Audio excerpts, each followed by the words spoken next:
retrouver. C'est 10-12, le Zénith qui démarre encore cette semaine avec ce lundi 24 août 2020. Bienvenue à vous, bienvenue à tous. Comment comprendre exactement ce qui s'est passé hier avec le Paris Saint-Germain et bien sûr le Bayern de Munich? Ils sont assez nombreux, ces Camerounais hier, qui à travers les quartiers et les villes ont attendu la victoire de Choupo-Moting qui devait en réalité porter la coupe aux deux grandes oreilles. Malheureusement, ceci s'est soldé par une défaite du Paris Saint-Germain hier et les Camerounais très attentifs, très amoureux de leurs joueurs qui y évoluent également ont eu, on va dire, un sommeil difficile hier soir. Et entre autres, on sait quand même que les Munichois camerounais sont très heureux. En tout cas, c'était justement une petite manière de vous dire que le Cameroun se réveille véritablement. Mais quittons le Cameroun pour dire, madame et messieurs, que des sujets nous interpellent pendant cette édition de 10-12 le Zénith. On en parlera évidemment avec force et respect au courant de l'émission avec toute la grande famille. Rappelons-le, qu'est-ce qui se passe véritablement aujourd'hui au Mali? L'imam Dikou le dit effectivement qu'il rentrera dans sa mosquée et après sa mosquée, il restera et gardera bien évidemment les yeux sur l'avenir du Mali. Et parlant de la junte militaire en ce moment au pouvoir au Mali, ils ont initié des rencontres en fin de semaine dernière avec l'ambassade russe, bien sûr, au Mali. Qu'est-ce qui se passe véritablement? Est-ce que les accords de protection en termes de protection militaire vont être actés au Mali ou pas? Pourquoi la Russie maintenant? Comment comprendre l'implication et la présence forte, bien sûr, de la Russie qui semble bien évidemment s'accaparer le pays fier et qui, depuis un petit moment, semble être propre aux Français? Comment l'expliquer? Revenons bien sûr en Côte d'Ivoire. Pour dire que ça bouge énormément en Côte d'Ivoire, samedi dernier, Alassane Ouattara a été reconnu comme étant le candidat du RHDP à l'élection présidentielle à venir dans le pays d'Houphouët-Boigny. Comment expliquer les images qui ont eu cours ce week-end sur la toile? Les Ivoiriens sont-ils heureux, bien sûr, de recevoir Alassane Ouattara comme étant président? Oui, le futur président l'a dit, il va les battre KO. C'est ce qu'on peut retenir de l'expression de ce discours qui a été rendu, on va dire, public samedi dernier, alors qu'il était auprès de ses militants dans un stade en Côte d'Ivoire. L'actualité aussi est camerounaise. Les inondations ne cessent de faire des victimes depuis vendredi dernier ici à Douala. Comment se sont réveillées ces populations le week-end? Quelles sont les conséquences qui peuvent être attendues? Naturellement, les conséquences humanitaires, y compris sanitaires. Comment le Cameroun vivra-t-il cette réalité? Tout de suite, madame, messieurs, la grande famille est au complet et ensemble unis pour la même mission. Nous serons là pour vous servir. Charlemagne Batchou est avec nous ce matin. Bonjour Charlemagne et bienvenue encore. Bonjour monsieur Michel Ngachou, bonjour à tous les téléspectateurs. Un bonjour tout à fait particulier au Premier ministre, Chief Joseph John Bouté. Voilà, j'y arrive. Comment allons-nous encourager les investisseurs nationaux et internationaux à s'intéresser au Cameroun, terre d'attractivité, comme l'avait dit le chef de l'État? Lorsqu'on entend ci et là des enquêtes qui sont désormais organisées sur 2000 hectares en Guyane, une même base qu'on annonce sur 100 000 hectares à Tignième, les problèmes de la vallée du Thème, non. Le Cameroun a besoin de successeurs, des Kadi de Foto, André Soin, Foto Victor, Noutchogwen Jean-Samuel. Il faut créer aujourd'hui ces jeunes, cette classe d'affaires qui va accompagner non seulement le Cameroun vers sa prospérité, mais en attendant, pourquoi ne pas réagir et vous intéresser à ces différents problèmes qui minent désormais non seulement l'aspect affaires du Cameroun, mais désormais les communautés, avec un regard porté sur le gouvernement qui ne joue toujours pas sa partition. Très bien, merci beaucoup Charles Badjou pour cette entrée ce matin également. Mais on va dire que la semaine, certainement, commence très bien avec vous. Les réalités camerounaises, vous les vivez au fur et à mesure. Et tout à l'heure, lors de la préparation de l'émission, vous nous faites justement savoir qu'il y a un certain nombre de réalités autour des inondations connues ces jours-ci à Douala. Comment avez-vous accepté, Charlemagne Badjou, les inondations qui ont eu cours ce week-end à Douala et les conséquences qui en découlent aujourd'hui? Comment l'avez-vous apprécié? Alors, il faut dire que c'est véritablement pathétique ce qu'on a vécu ce week-end parce que cela traduit, M. Michel Ngachou, les insuffisances du gouvernement dans la résolution des problèmes d'urbanisme. Ça a étalé encore au grand jour les insuffisances même du ministère du développement local, de la décentralisation. Pourquoi? Tout simplement parce qu'on se rappelle que c'est le 11 qu'on le ministre Georges Langobam demandait encore aux maires qui se plaignaient d'avoir leur argent, qui se plaignaient d'avoir des aérés, de pouvoir procéder au curage des drains, de nettoyer les drains afin de faciliter, on va dire, la circulation des eaux. Sauf que entre le moment où l'instruction a été donnée, le temps de recevoir et le décaissement des fonds, il faut dire qu'on s'est retrouvé au 21, où les principales villes, les 24 quartiers, comme on a dit, dans tous les arrondissements, se sont retrouvés sous les eaux, avec des populations aux abois, des sans-abri désormais, et toutes les maladies hydriques qu'on peut imaginer qui vont désormais accompagner ces jeunes, parce qu'aujourd'hui, ils sont nombreux en termes d'enfants, en termes de parents, dont les enfants ont consommé de cette mauvaise eau et continuent de consommer cette mauvaise eau avec les maladies. Il y a de nombreuses personnes dont les maisons se sont écroulées sous le poids de l'eau. Vraiment, c'est grave. Et on annonce même le ministre Atangandi dans la ville. Espérons qu'il viendra véritablement apporter une solution et non venir penser superficiellement les blessures. Attendons justement de voir ce que ça va donner pour cette arrivée, bien sûr, ce jour à Douala. Bonjour Karine Santia. Bonjour Michel, bonjour aux téléspectateurs. Un bonjour particulier aux sinistrés de la grande pluie qui s'est abattue dans la ville de Douala vendredi dernier. Il y a énormément de pertes économiques. Il y a des propriétaires de fermes qui ont perdu la quasi-totalité de leur poulailler, c'est-à-dire que plus de 3000 qui sont décédés de toutes les façons. Dans le cadre de la revue des réseaux sociaux, on va vous proposer les images qui font froid dans le dos et qui certainement vont vous faire couler quelques gouttes de larmes. Incidence également ce matin pour ceux qui nous regardent. Karine Santia s'arrêtera sur ces sujets. Madame, Messieurs, vous entendrez bien sûr la réalité de ces populations ici à Douala. Le comment est-ce qu'ils ont vécu ces 72 heures, les réalités auxquelles elles sont exposées et les manquements auxquels elles sont exposées en même temps et surtout leurs attentes.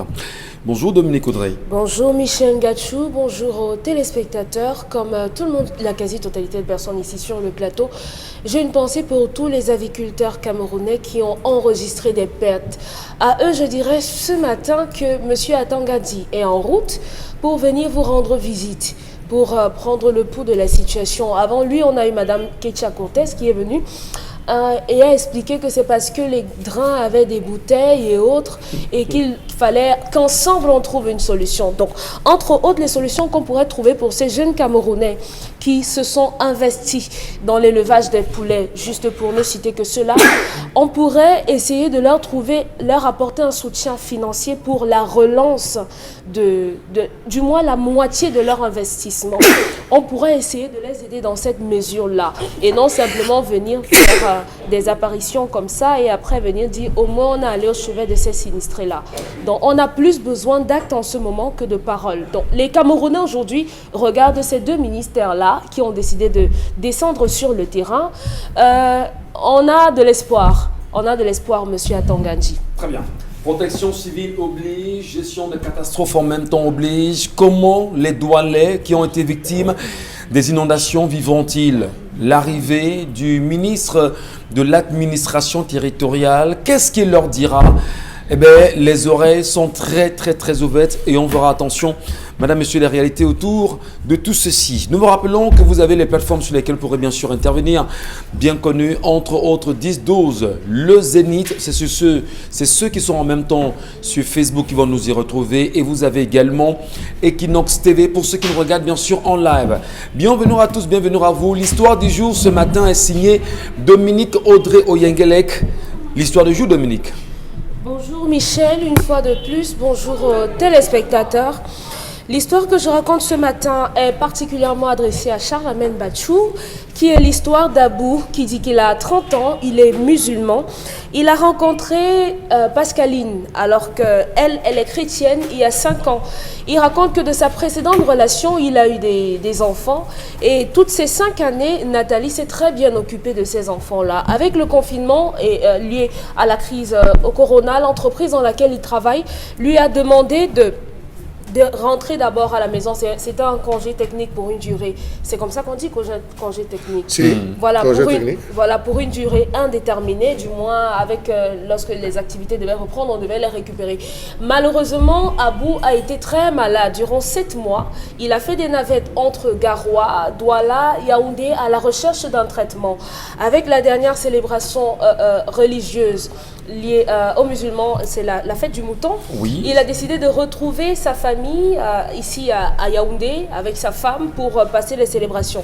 Au lendemain de la fête, alors que sa chère et tendre compagne était à l'extérieur, elle était en train d'étaler le linge, il était à la cuisine et il a vu le téléphone de cette dernière sonner. Alors que ça sonne, il voit un message qu'elle n'avait pas encore ouvert.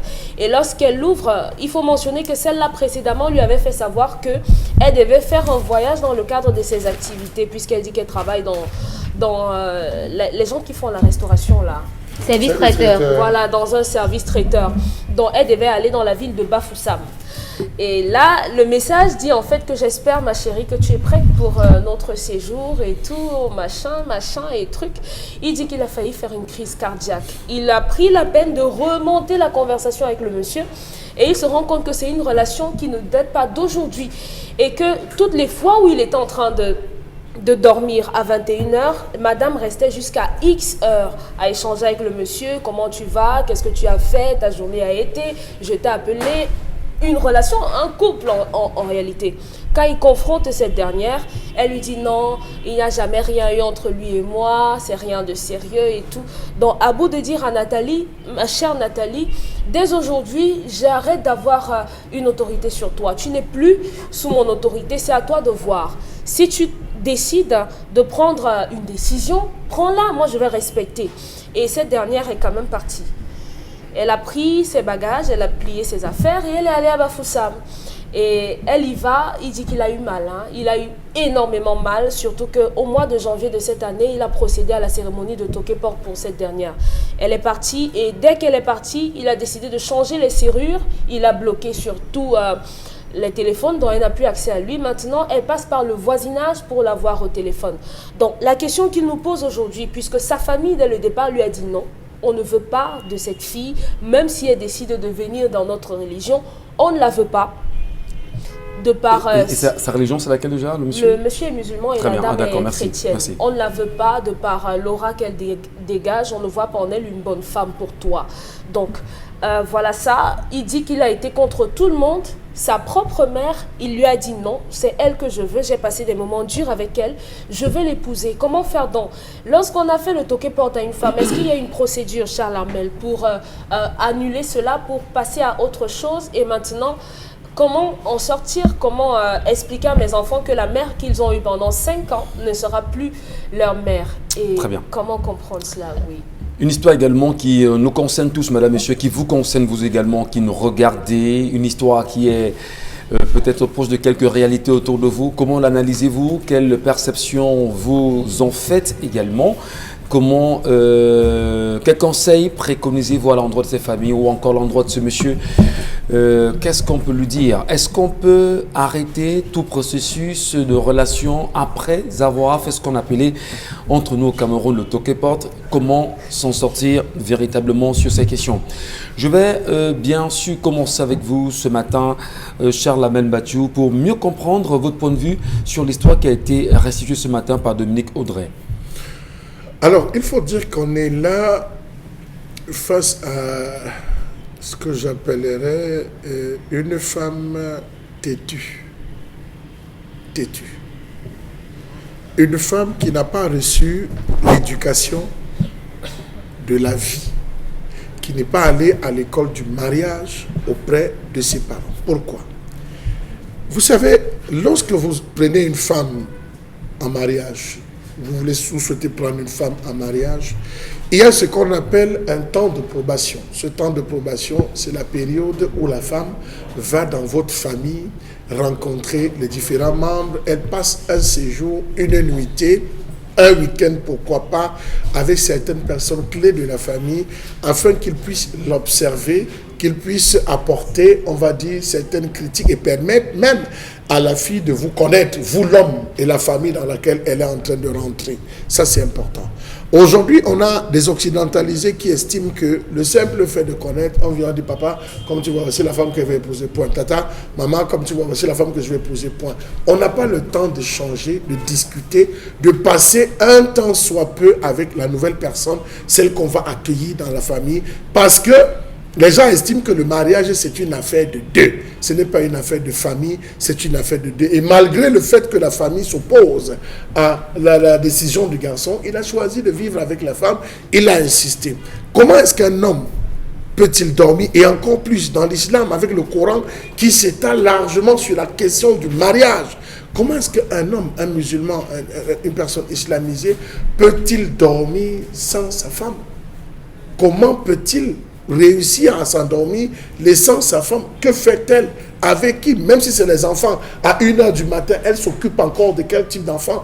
On sait généralement que les femmes se lèvent généralement dans la nuit, soit c'est pour tremper le haricot, soit c'est pour tremper le coquille, soit c'est pour... Il y a des heures précises, ça c'est calqué sur le calendrier de ma maman, que je connais les heures où les femmes se lèvent pour aller tremper ces choses. Généralement, c'est lorsqu'elles ont oublié de le faire. Pourquoi est-ce qu'une femme va-t-elle rester une fois, deux fois, trois fois? Vous allez laisser, se disant peut-être que bon, c'est la démocratie, parce que beaucoup de personnes ont introduit la démocratie dans leur foyer. Oui, c'est la démocratie, elle est libre de faire ce qu'elle veut. Vous savez, monsieur Michel Ngachou, le fait pour l'homme d'avoir dit à sa femme, tu n'iras pas, je t'interdis, tu as le choix. Et la femme de prendre sur elle, de dire, je m'en fous de ce que tu dis. Ce jour où elle a prononcé, elle a signé l'acte de divorce de la relation, parce qu'elle a démontré que l'homme n'a plus d'emprise sur elle. Elle a démontré que l'homme n'a plus de décision. Il n'est plus le chef de famille depuis qu'il a perdu son boulot, depuis le congé technique, depuis l'homme ne représente plus rien. Elle s'est trouvée, sans vouloir se battre, elle s'est trouvée une autre source de revenus, une source de revenus autre que son mari, en disant ok, je t'abandonne, moi je vais me débrouiller. Le garçon, quand il a découvert, et c'est une erreur que je ne souhaite pas à tous les hommes, ne prenez jamais le téléphone de vos femmes, vraiment. Si vous ne voulez pas avoir des soucis, c'est vice versa. Pour la femme, ne touchez jamais le téléphone de votre époux. Ça a été certes bénéfique, mais le voilà qui souffre. Je terminerai en lui disant, écoute, la femme a choisi de te quitter, et bien quitte-la. Ok. Pour avoir la paix. Comment, Karine Santia, peut-on en venir à une situation pareille? Comment quitter une femme quand on a déjà toqué la porte? Quel est le sentiment que peuvent avoir bien sûr les familles lorsque on se rendra compte que la fille retourne à la maison et pourtant on l'attendait ailleurs? C'est la famille qui allait toquer à la porte ou c'est le garçon? C'est la femme. À son allait garçon. tout seul? Il allait seul? Avec les amis? Puisque la famille a dit... Ce n'est pas un toqué-porte. Ça veut dire que c'était pas le toqué-porte, donc Ils ils peuvent se séparer. Parce que je sais quand même que lorsqu'on fait le toqué-porte, on demande si le vin qu'ils ont apporté là, je peux boire. Non. Là-bas, c'est la dot. C'est la dot? Là-bas, c'est la dot. Ah bon? Le toqué-porte, c'est juste venir se présenter. Bonjour, bonjour papa, bonjour maman. Depuis votre fille sort, elle rentre tard, elle passe la nuit dehors. Juste dire que c'est avec moi. Et vraiment, elle n'est plus. Quand C'est elle est au avec téléphone moi. pendant Oui. longtemps. Et nous, on veut vraiment, nous souhaiterons venir. On souhaiterait venir vêtements pour donner nous la liste. Oui. C'est juste ça le toqué-porte. Ce qui se passe, c'est que c'était pas un toqué-porte de toutes les façons. Ils peuvent se séparer et c'était même pas un couple, à mon sens. Il a combien d'enfants déjà à vous? 5, apparemment. Ils n'ont pas d'enfants. Non, avec elle a trouvé 5 enfants. Oui. Ils n'ont pas d'enfants. Ils ont 5 ans de relation et lui, il a 2 enfants avant. D'accord. Et elle était une maman pour les enfants. Oui. Et c'est délicat parce que lorsque vous avez déjà des enfants et que vous commencez à faire défiler les mamans différentes devant eux, ça devient délicat, vraiment. Les enfants ont besoin d'une stabilité émotionnelle, d'une stabilité familiale. Et lorsque ça commence à changer de maman, à tout moment, c'est délicat. C'est pas bien du tout. C'est pourquoi je pense que c'est pour ça qu'il pose la question. Mais c'était pas un couple. De toutes les façons, on peut dire tout ce qu'on veut, mais ce n'est pas un couple. Si vous êtes en couple avec quelqu'un qui peut parler pendant longtemps au téléphone et que vous ne vous rendiez pas compte toute la nuit, c'est un problème. Il dort. Il dort, mais quand il se tourne, il fait comment? Oui. Non, s'il vous plaît, il y a des gens que lorsqu'ils dorment, ils se tournent. Sauf si vous, quand vous dormez, vous êtes un poteau ou à cause d'un statut. Vous ne balancez pas de bras, vous ne balancez pas de pieds, rien du tout, mais vous dormez quand même dans le même lit. Vous ne pouvez pas vous rendre compte que la personne n'est pas là, parce que si elle manipule le téléphone dans la chambre et dans votre lit, ça veut dire que le téléphone, ça a une lumière. Donc ça va vous gêner à un moment donné. Maintenant, si ça ne l'a pas gêné, peut-être que lorsqu'il dort, il meurt une fois. Maintenant, dans un autre sens, est-ce que lorsque elle manipule ce téléphone, elle est au salon? Comment est-ce qu'il fait lorsque sa femme reste au salon toute la nuit et que lui, il est dans la chambre? J'arrive pas à comprendre. C'est pour ça que je dis que c'était pas un couple. Les deux n'avaient rien en commun. Vraiment, rien du tout. Donc, séparez-vous pour que personne ne soit malheureux. Merci beaucoup. Jean-Paul Chignat, déjà bonjour à vous et bienvenue. Vous avez écouté l'histoire qui a été restituée par Dominique Audrey ce matin sur le plateau. Vous avez quand même une appréciation à faire ce matin?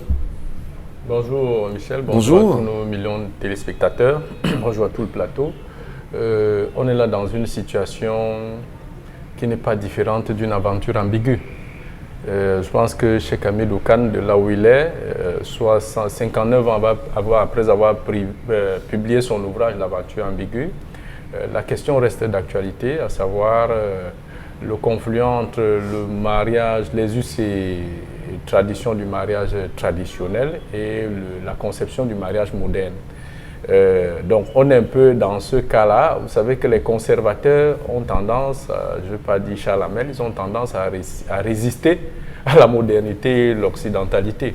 Malheureusement, il faut faire, il faut composer avec. Si la conception musulmane indique clairement que pour se mettre, si vous êtes musulman, pour vous mettre avec un conjoint, le conjoint doit intégrer votre religion.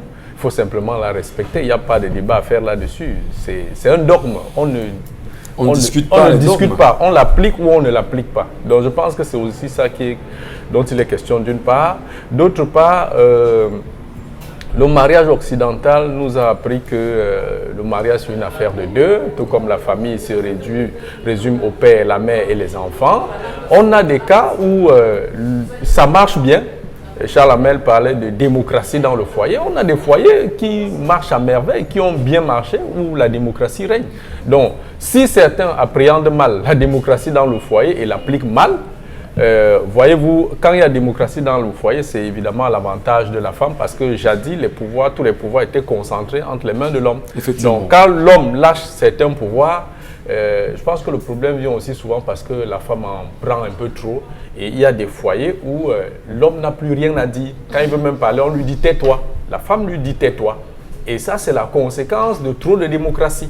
Donc, l'homme doit savoir garder, sa marge de pouvoir et être attentif, savoir que à chaque fois, la femme est dans un état d'esprit de toujours grignoter les parcelles de pouvoir au point où vous n'en aurez plus rien. Donc, il faut rester vigilant là-dessus. La démocratie dans le foyer n'est pas une mauvaise chose en soi. Donc, pour le cas de l'histoire de Dominique Audrey, si la famille décide que cette femme, même si elle devient musulmane, on ne la veut pas, mais pourquoi voulez-vous aller là où on ne veut pas de vous?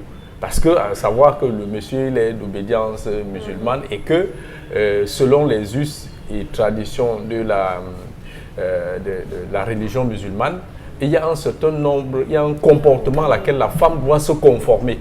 Que vous le vouliez ou non, il n'y a pas donc dans les mariages musulmans, il n'y a pas de démocratie à faire. Donc il faut respecter ça. Donc si elle est prête à le respecter et qu'au-delà de respecter ses us et coutumes, la famille, une famille musulmane ne se définit pas uniquement par le Coran. Si on voit que vous dégagez une mauvaise aura et qu'on trouve que vous ne pouvez pas être la bonne femme pour notre fils, donc je pense que là, la famille a d'une part aussi raison, il faut seulement respecter. Rappelez-vous, j'ai eu à lire quand j'étais au lycée, il y avait un livre qu'on a appelé English for French Speaking in Africa, Advice to a Marriageable Young Man. My son, you are too young, but you are not young, but not too young to give a woman a child. On donnait un ensemble de conseils aux jeunes mariés où la famille insistait que avant d'aller dans une autre prendre épouse, ta famille devrait connaître toutes les racines dans la famille où tu t'en vas. Donc, c'est pour dire quoi? C'est pour dire que le problème reste d'actualité. Il nous revient aujourd'hui de savoir comment faire composer entre la tradition et la modernité. Est-ce qu'il faudrait justement, tout à l'heure vous le disiez justement, qu'on a l'impression que l'occidentalisation nous oblige effectivement à combiner avec nos traditions. Et vous faites référence justement à l'aventure ambiguë de Cheikh Hamidou Kane. Est-ce qu'on va dire aujourd'hui que c'est encore respecté véritablement, Jean-Paul Chouniat? Les familles combinent-elles encore avec les autres pour pouvoir les céder leurs filles ou leurs fils comme ça aux autres familles? Non, il y a des familles. Ça se passe encore véritablement? Il y a des familles où on remonte à certaines régénérations. On va vous dire non, son grand-père c'était un grand sorcier. Vraiment, nous on ne veut pas que... Je parle sous le contrôle de Charles Hamel. Nous, on ne veut pas que notre fille aille dans cette famille, ainsi de suite. Donc, et même si vous aimiez votre gars... Est-ce que ce n'est pas des éléments qui, à un moment donné, sont un tout petit peu, je vais dire, qui font problème et qui ne permettent pas à deux personnes qui s'aiment véritablement de pouvoir s'unir et d'aller de l'avant? C'est pour vous dire que du point de vue de la tradition africaine, ou chez les Bantous, le mariage ne se résume pas seulement à l'amour que vous manifestez entre vous. C'est l'union de deux familles. Donc demain, mon arrière-grand-père ou mon petit frère ne va pas venir chez moi et la femme vient avec sa conception occidentale du mariage, à savoir qu'avant de venir chez moi, il faut appeler, il faut faire... Non, ce n'est pas comme ça. Donc il y a des valeurs africaines qui résistent au temps. Merci beaucoup, Jean-Paul Chouniat. Dominique Audrey, votre point de vue ce matin sur l'histoire du jour? Valeurs occidentales, mariage occidental, machin occidental, vraiment. Vous êtes occidentalisé ou bien? Oui. Qui assume? Non, on a le sentiment que quand vous dites occidental, on a le sentiment... Bon. Parce que tous les mots du monde, vraiment, c'est l'Occident, hein, finalement. Oui. On a des Bantous qui ont des femmes, ou c'est Banta qu'on dit, le phénomène de Bantou. On est en Afrique, nous sommes en Afrique. Nous sommes au Cameroun, et peut-être le langage est très camerounais. À un moment donné, on accepte mal ce qui vient d'ailleurs. On aurait bien voulu qu'il y ait des conservations. Vous acceptez les téléphones, vous acceptez les voitures, vous acceptez les vêtements, vous acceptez... Je ne sais pas parler de c'est moi. pour ça qu'on parle de vous, les Bantous, non. Ouais. On parle des Bantous. D'accord. Votre point de vue sur l'histoire du jour? Oui, mon point de vue, c'est que à Abou et à tous les hommes qui nous regardent, à l'adresse des femmes également, les femmes sont comme des oranges. Ce n'est pas parce qu'elles sont les plus belles qu'elles sont forcément meilleures. Hein. Attention à tous ces hommes-là qui s'arrêtent à la carcasse, à la coque que les femmes présentent. Malheureusement, voilà un jeune homme qui a donné 5 années de sa vie à une femme qu'il a malheureusement bernée. Le seul bon côté, le seul point positif, c'est qu'elle a accepté le fait qu'il avait des enfants et qu'elle a été la mère de ces enfants-là. Mais à côté de ça, elle n'a pas pu compléter cet homme parce que je vois en cette fille une femme matérialiste. Matérialiste parce que Abou se rend compte du vrai visage de cette dernière pendant sa maladie, pendant le confinement. Et qui dit confinement dit certainement division par 2 du salaire. Donc une femme qui avait l'habitude d'aller à la boutique, acheter une bouteille de jus à chaque sortie, et maintenant a vu la vanne un peu fermée momentanément, elle a certainement dû chercher ce que Abou ne lui donnait plus. Pas parce qu'Abou ne voulait pas, mais parce qu'Abou n'en avait pas à ce moment-là. Est-ce que ce n'est pas Abou le problème à un moment donné? Vous engagez une relation, c'est le matériel que vous présentez au moment où le matériel est en train de prendre un coup. Non. Et vous plaignez aujourd'hui. Est-ce que ce n'est pas Abou le problème? Non. À un moment donné? Lorsque vous vivez dans la maison avec une femme, mais attendez, vous faites tout pour qu'elle soit à l'aise. Le monsieur raconte qu'il a passé des moments difficiles avec la dame. Par moments difficiles, moi j'entrevois, il a certainement chômé, il est d'abord allé à l'école, la famille a suppléé et maintenant qu'il a le travail, il récompense cette fille qui pendant des semaines a certainement mangé les choux à la sauce d'arachide avec le couscous maïs. C'est une bouffe, non? Oui, mais tous les jours, c'est un problème. Vous tapez là où ça fait mal. C'est Abou lui-même le problème. Non, c'est pas le problème. Parce qu'un homme qui fait plaisir à une femme n'est pas un mauvais homme. Maintenant, le problème de la femme, c'est que visiblement, elle est matérialiste. Bon, est-ce qu'Abou n'a pas pris le temps de bien éduquer sa femme? Parce que aussi, il faut... je ne sais pas si ma question m'a posé. Est-ce qu'il ne veut pas lui-même éduquer sa femme en lui disant, écoute, hier c'était dur, aujourd'hui on a la chance d'avoir un tout petit peu, il faut penser à l'avenir. Alors maintenant, on ne fait pas les dépenses de façon... il faut éduquer, l'homme éduque sa femme également. Michel Gachou, on est en plein confinement. Vous rentrez à la maison, vous n'avez plus de salaire et vous tombez malade, vous êtes aux portes de la mort, vous allez vous mettre à éduquer une femme, à lui dire que ma chérie, il n'y aura plus d'argent alors que vous pouvez mourir et laisser vos enfants orphelins. Non, cette femme n'est pas une femme pour lui. Je suis désolée. Ce n'est pas une femme pour lui. Justement parce qu'il a mal choisi. Ouais. Oui, tout le La monde au coque. choix. La coque. Justement, Il s'est c'est ça. contenté de voir une belle femme, bien habillée, bien coiffée. Et voilà, aujourd'hui, il est en train de pleurer parce qu'il aime cette dernière. Vous avez, il y a des questions qu'on ne se pose pas. Vous voyez une femme qui fait preuve d'une irrévérence caractérisée. Vous lui dites, les hommes ont une façon particulière d'exprimer leur mécontentement, leur colère. À bout en lui disant, tu as le choix, c'était la possibilité. Il lui dit, je te pardonne. Recommençons là où on s'est arrêté. Mais la bonne dame lui a dit que non, moi je m'en vais, j'ai mon travail à faire. Elle allait prendre son pied et après elle s'attend à revenir se recoucher à côté de lui. Impunément. À bout, votre frère vous le dirait? C'est le même, comme il a déjà changé les serrures et autres là, s'il peut déménager, qu'il déménage. D'accord. Plus rien à faire avec elle. Maintenant, pour les enfants, on va trouver... Il ne faut même plus qu'ils restent dans cette maison. Les Occidentaux, parce qu'il est malade. Occidentalisés, c'est pas un peu extrémiste là? Non, les Occidentaux, justement, c'est chez vous, les Bantous, là-bas, qu'on dit non, c'est le mariage, il faut supporter, gna gna gna gna gna, vous supportez tout et n'importe quoi. Michel, dans tous les cas... Qu'il trouve une femme qui sera une mère pour ses enfants et une femme qui pourra le compléter. Les femmes à qui vous brandissez l'argent ne seront là que pour votre argent. Ça, c'est une erreur. Alors, chacun, on a tous envie d'intervenir, mais je vous promets qu'on le fera tout à l'heure. Allons d'abord, madame, monsieur, vous rappeler que vous avez les pages 10-12, le Zénith, où vous pourrez réagir bien sûr à l'histoire du jour. Vous avez également la page Equinox TV. Merci de nous laisser vos réactions sur ces différentes pages, y compris le numéro qui s'affichera tout à l'heure au bas de l'écran. N'hésitez pas à envoyer de nouveaux commentaires, nous les lirons ici sur cette antenne.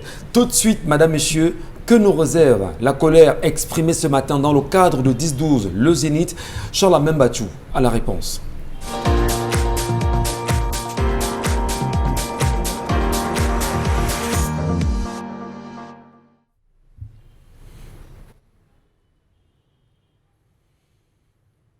Je m'interroge ce jour sur la question de la polémique orchestrée tout autour du don du chef de l'État à l'endroit des Lions indomptables, finalistes de la Coupe du Monde 90 en Italie.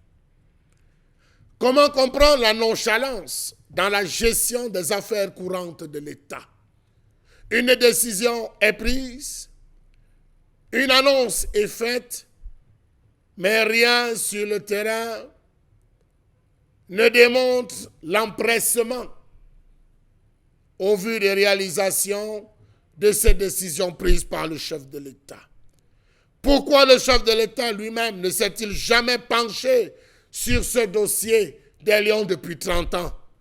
Devrait-on conclure que c'est le décès de Tato Stephen qui a mis le feu aux poudres afin d'accélérer le dit processus au vu de ce qui se disait désormais sur la toile? Les gens sont allés jusqu'à filmer le domicile. D'autres ont rendu compte de la vie misérable que menait Tato Stephen à la fin de sa vie. Devrait-on parler de dotation spéciale ou alors de réparation d'une injustice qui dure depuis 30 ans? Qu'est-ce qui puisse expliquer le fait que cette promesse n'ait pas été exécutée en son temps, à tel point qu'on parlait déjà d'un serpent de mer? Rappelons-nous de la promesse faite en 1996 par le chef de l'État concernant la construction d'un aéroport à Kribi qui n'a jamais poussé de terre jusqu'à ce jour, 24 ans après. Rappelons-nous que le staff technique camerounais de cette Coupe du Monde, Michel Kam, Yonga, Manga, n'a reçu des primes de cette Coupe du Monde qu'il y a 2 ans, c'est-à-dire en 2018. De la même façon, Françoise Mbango a dû trimer des années pour obtenir sa voiture et sa villa des années après ses exploits. Que dit alors de la pauvre Sarah Etondé qui a eu à remporter les marches, le marathon organisé sur le char des dieux, le Mont Cameroun?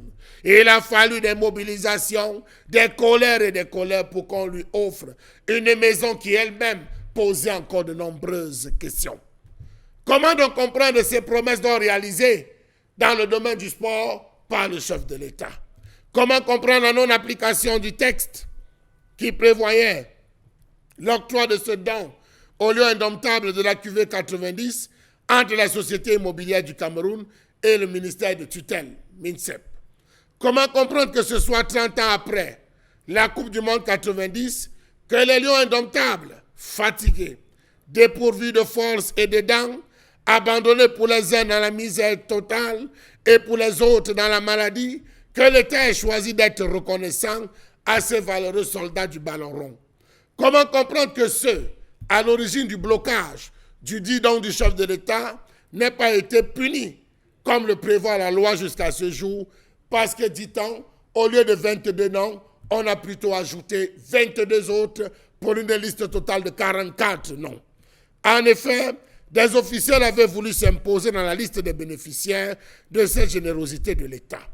Comment comprendre le fait, pour les Lions indomptables de cette époque, proches du pouvoir, de ne pas faire mention au chef de l'État de la précarité dans laquelle vivaient leurs anciens coéquipiers? Parce qu'entre-temps, de nombreux Lions indomptables ont été faits ambassadeurs, ont été faits conseillers spéciaux, ont été mis dans les petits cercles. Pourquoi n'ont-ils pas approché le chef de l'État en lui disant « nos collègues et nos confrères souffrent ». 30 ans après, plusieurs lions sont décédés sans jamais avoir vu cette promesse accomplie. Comment comprendre qu'aujourd'hui, qu'on soit passé d'une villa pour chaque joueur aux logements sociaux de type T4B? Comment comprendre toute cette polémique qui est née tout autour de cette affaire de don-là? Après les joueurs de l'époque du Mondial 90, c'est au tour des encadreurs techniques de réclamer leur logement. Michel Kaham, Jean Manga Ongene et Jules-Frédéric Yonga, entraîneur adjoint du technicien russe Valérie Nepomniachtchi lors de la Coupe du Monde en Italie. Et ils ont écrit, dit-on, au chef de l'État pour lui demander aussi de tenir sa promesse faite il y a 30 ans. Comment comprendre qu'en plus des entraîneurs, on assiste à une revendication drastique de la part des journalistes de cette époque, en l'instant de Bois et Lamé Mikado, dont les vidéos circulent ces derniers temps, lui aussi réclame sa part dans cette affaire. Comment a-t-on pu faire une telle division entre les acteurs d'une victoire? Comment comprendre qu'en lieu et place des maisons sikh au standing, on se retrouve à offrir à ces lions indomptables des logements sociaux qui sont allés jusqu'à provoquer la colère d'Albert Roger Mila? Comment comprendre cette sortie des bois des autres champions d'Afrique 2000 et 2002 et surtout les médailles d'or olympiques, le seul ayant été vu par le chef de l'État étant l'ambassadeur itinérant? Pourquoi ne pas parler ce jour, à travers cette polémique, d'une véritable politique sur le statut du footballeur international? Mieux, ne devrait-on pas organiser la gestion des primes liées aux performances et exploits de ces sportifs? La question, on se la pose, tandis que ceux qui sont coupables continuent de consommer fièrement les primes de ces joueurs et leurs exploits. Et vous êtes très énervé ce matin, cher Lamine Mathieu, sur cette question. On a eu effectivement à votre suite la sortie le week-end dernier d'Albert Roger Mila, qui est revenu lors d'un entretien, lors d'un débat radio sur une antenne à Yaoundé, qui fait bien sûr le tour de la toile aujourd'hui, qui a eu des propos assez déplacés vis-à-vis des Bois et Lamé Mikado, journaliste émérite, qui également a bercé notre enfance pour lui, que nous avions connu en tant que journaliste. Et nous croyons aujourd'hui que c'est de nature vraiment à être inacceptable quand même, parce que lorsqu'on est journaliste, et nous aussi nous avons le devoir et le droit de défendre bien évidemment nos confrères en disant que lorsqu'on a travaillé, il est de bon ton d'avoir une attitude saine vis-à-vis de ceci.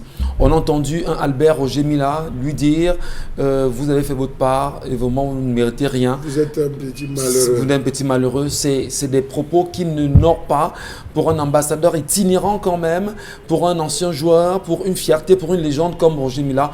Nous croyons que ce n'est pas seulement Bois et Lamé Mikado qui étaient touchés, mais ce sont les journalistes dans leur globalité, dans leur entièreté, qui aujourd'hui semblent être choqués par la sortie bien sûr d'Albert Roger Mila. Mais on va revenir bien sûr sur le sujet avec vous, Jean Pochouniat, pour entendre votre point de vue quand même. Les joueurs qui demandent depuis 30 ans quand même que les villas que le chef de l'État lui-même avait promis leur soient données n'a pas été fait véritablement, parce qu'au départ on est parti sur la villa, ensuite des maisons modernes, finalement c'est des logements sociaux. Est-ce qu'on va dire aujourd'hui que même l'État en question, est-ce que Paul Biya lui-même, lorsqu'il le fait, il est sérieux? Mais il est très sérieux. En donnant les logements sociaux aux anciens. Vous avez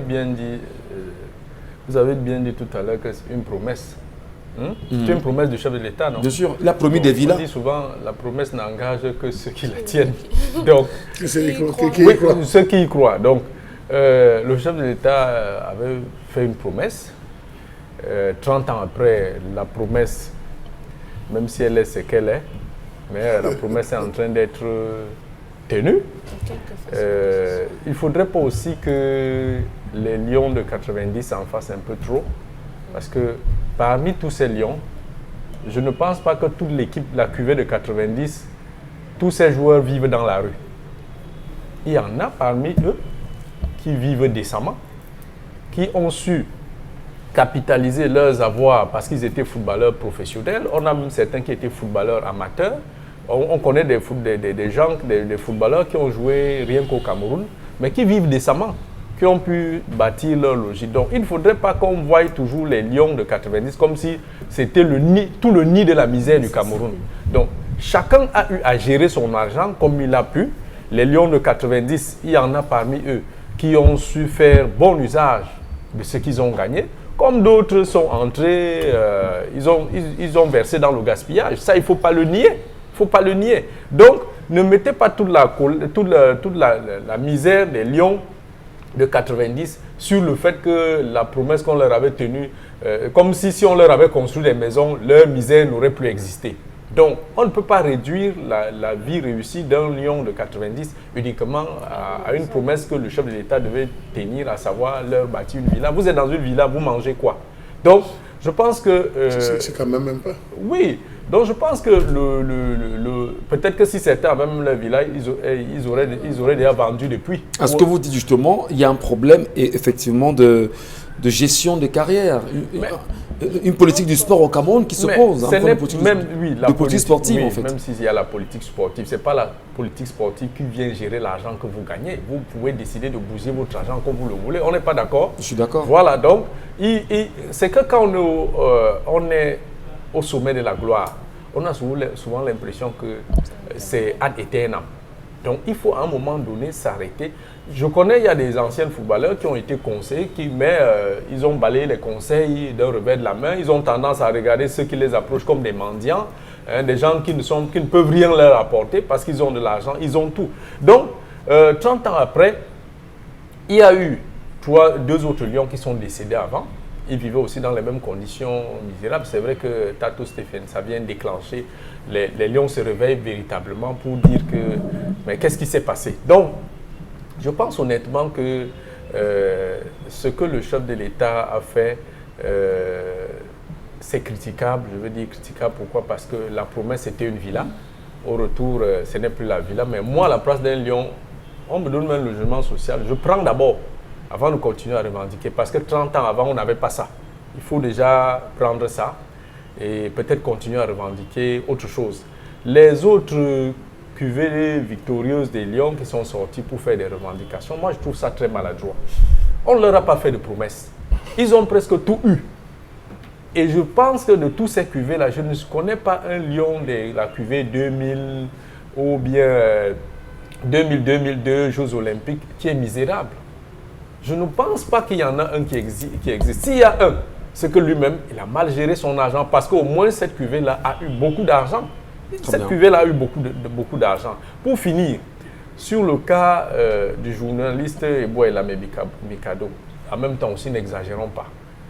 Si vous avez fait partie vous avez accompagné les Lions dans une mission, donc demain Jean Lambernan va se lever, il va revendiquer, Ben Bekanjo Vence va se lever, il va revendiquer, le pilote qui avait conduit les Lions à la Coupe du Monde va revendiquer, il faisait aussi partie de l'expédition, donc il avait empêché aux Lions d'avoir un crash de leur transport d'ici jusqu'à l'Italie ou bien de l'Italie jusqu'au Cameroun. Donc faisons très attention. Dans le staff, il y avait les kinés, il y avait les porteurs d'eau, il y avait les porteurs de matériel. Tout le monde va revendiquer. Mais lorsqu'on parle d'une équipe nationale qui va à une compétition internationale, lorsqu'on est une équipe nationale, on va à une compétition internationale, et que l'on vient seulement à choisir 22 joueurs qui étaient sur le terrain. Je vais finir, Jean-Paul Chouniat. Est-ce que ce n'est pas problématique? Quand même, si les officiels, à un moment donné, sont venus, ils étaient au nombre de 44 et pensaient qu'il fallait justement... Oui, c'est vous dire, mais je ne comprends pas. Je n'ai pas fini. D'accord. Je dis une équipe, et vous 22 joueurs. À l'époque, c'est 22 joueurs plus l'encadrement. Oui. Je ne pense pas qu'Eboa et Lamemikado faisaient partie de l'encadrement. Ils faisaient partie de l'encadrement. Donc, les revendications de Michel Kaham, Jules Frédéric Nyonga, sont des revendications fondées. Terminé. Bon, voilà. Permettez. Je demandais justement, lorsqu'on est quand même dans une équipe nationale, lorsqu'on va à une compétition, Dominique, de votre point de vue, il fallait au moins que, même si le jeunesse n'est pas récompensé, que ne serait-ce que l'encadrement technique également ici, il ressort quelque chose, non? Ils sont déjà payés, non? Ben, ils sont payés, mais on dirait également que ces lions ont été payés, non? Justement. Mais oui, parce que les lions sont payés, vous avez l'an de contribuable comme tout le monde, vous avez eu des primes, vous avez tout ce qu'on vous a donné. Maintenant, on vous donne des maisons. C'est de nature, de mon point de vue, à créer de la frustration entre dans toute l'équipe au complet. Non. Pour moi, la frustration qu'on va créer va partir du fait qu'on ne va récompenser que les joueurs de 90. Parce que chaque année, quasiment, il y a d'autres Camerounais, d'autres sportifs qui se sont illustrés par de bonnes prestations. On devrait récompenser tous. Quand vous vous blessez, le kinésithérapeute qui travaille sur vous là, le médecin qui travaille sur vous, vous croyez que vous n'êtes pas dans les mêmes dispositions parce que on doit leur donner une maison pour ça, Michel. Vous avez besoin. Mais si vous voulez récompenser toute l'équipe, pas récompenser une partie de l'équipe, c'est ça le problème. Peut-être je comprends mal, mais donnons votre point de vue là-dessus. Non, je ne suis justement pas d'accord. Pour moi, on récompense les joueurs. On récompense les joueurs. On récompense pas seulement les joueurs de 90, qu'on récompense tous les autres joueurs des autres années jusqu'à aujourd'hui. Parce que chacun a porté... 2017. Oui, ils ont tous porté le Cameroun quelque part. Donc tous doivent avoir une récompense. Parce que, sachez-le, dès qu'on va finir avec la tranche de Roger Mila, d'autres vont aussi monter au créneau en disant, nous on est allé à Sydney, on est allé ici, on est allé ici. Il n'y a jamais eu de promesse. La base de la revendication, c'est la promesse que le chef de l'État leur avait fait. Il n'y a jamais eu de promesse. D'accord. Il n'y a jamais eu de promesse. Et vous, le Dominique? Non, on doit récompenser tous les joueurs qui ont porté le Cameroun. Très bien. Le chef de l'État avait dit à Roger Mila, je vous verrai. Et puis après, il a tenu à sa promesse. Non, attention. Je dis, non, nous sommes à la télévision. Il faut dire justement que Chirac a joué un très grand rôle dans le fait que l'on face de Roger Mila aujourd'hui. C'est le lobbying. Oui, mais le chef de l'État, je vous verrai. Si Chirac n'était pas venu au Cameroun justement revendiquer que mais vous avez un gars à côté qui est bon là, qui a été, qu'est-ce que vous faites de lui? On l'aura oublié comme les autres. Hein. Il faut le dire. Très honnêtement. C'est une promesse tenue donc ou c'est pas une promesse tenue? Après combien de temps? Oui, mais au moins elle est tenue. Mais au moins elle est tenue ou elle n'est pas tenue? Vous regardez la durée de la promesse. Est-ce qu'elle est tenue ou elle n'est pas tenue? Mais écoutez, et même quand vous dites qu'elle a été tenue. Voilà, vous dites au départ, bon, si vous dites au départ, on vous donne des villas. Ensuite, on vous dit qu'on a transformé en logement, non, en maison moderne. Et à la fin, justement, ce sont des logements sociaux qu'on vous donne. Bon, maintenant, il faut vous savez quand même qu'il y a des joueurs qui sont mécontents. Vous savez non, je sais, je veux dire que là, c'est un autre problème. Il faut maintenant interroger, est-ce que ce que le chef de l'État a dit a été respecté à la lettre? On est au Cameroun, ça on sait qu'il peut y avoir d'autres tripatouillages et ainsi de suite. Ça c'est aussi une autre question. Mais du point de vue symbolique, la promesse a été tenue. En tout cas, la promesse a été tenue, on verra. Mais maintenant, on va aussi se poser une question, madame, monsieur, de savoir, lorsque le chef de l'État se lève et fait une promesse, bien évidemment, à ces joueurs des années 90, de la Coupe du Monde 90, c'est une bonne chose. Et d'ailleurs, on l'a souligné ici. Qu'est-ce qu'ont fait les autres joueurs qui ont gagné, Sydney 2000, etc., jusqu'à présent, les Coupes d'Afrique des Nations? Il n'y avait pas de promesse. Qu'est-ce qu'on fait? Il n'y a pas eu de promesse. Il n'y a pas eu de promesse. Est-ce que ce n'est pas de nature à créer la frustration? Premier élément. Et pour finir maintenant, Est-ce que le sport au Cameroun ne se résume qu'au football? Là, c'est la question. Est-ce qu'il n'y a pas d'autres disciplines sportives au Cameroun dans lesquelles les Camerounais ont suffisamment brillé et ont ramené des médailles au Cameroun? Pourquoi seulement honorer ces lions de 90 sans pour autant penser aux autres disciplines sportives au Cameroun? On en parlera, madame, monsieur, avec vous dans la deuxième partie. Merci de rester sur Equinox TV. C'est votre talk show avec 10-12 le Zénith.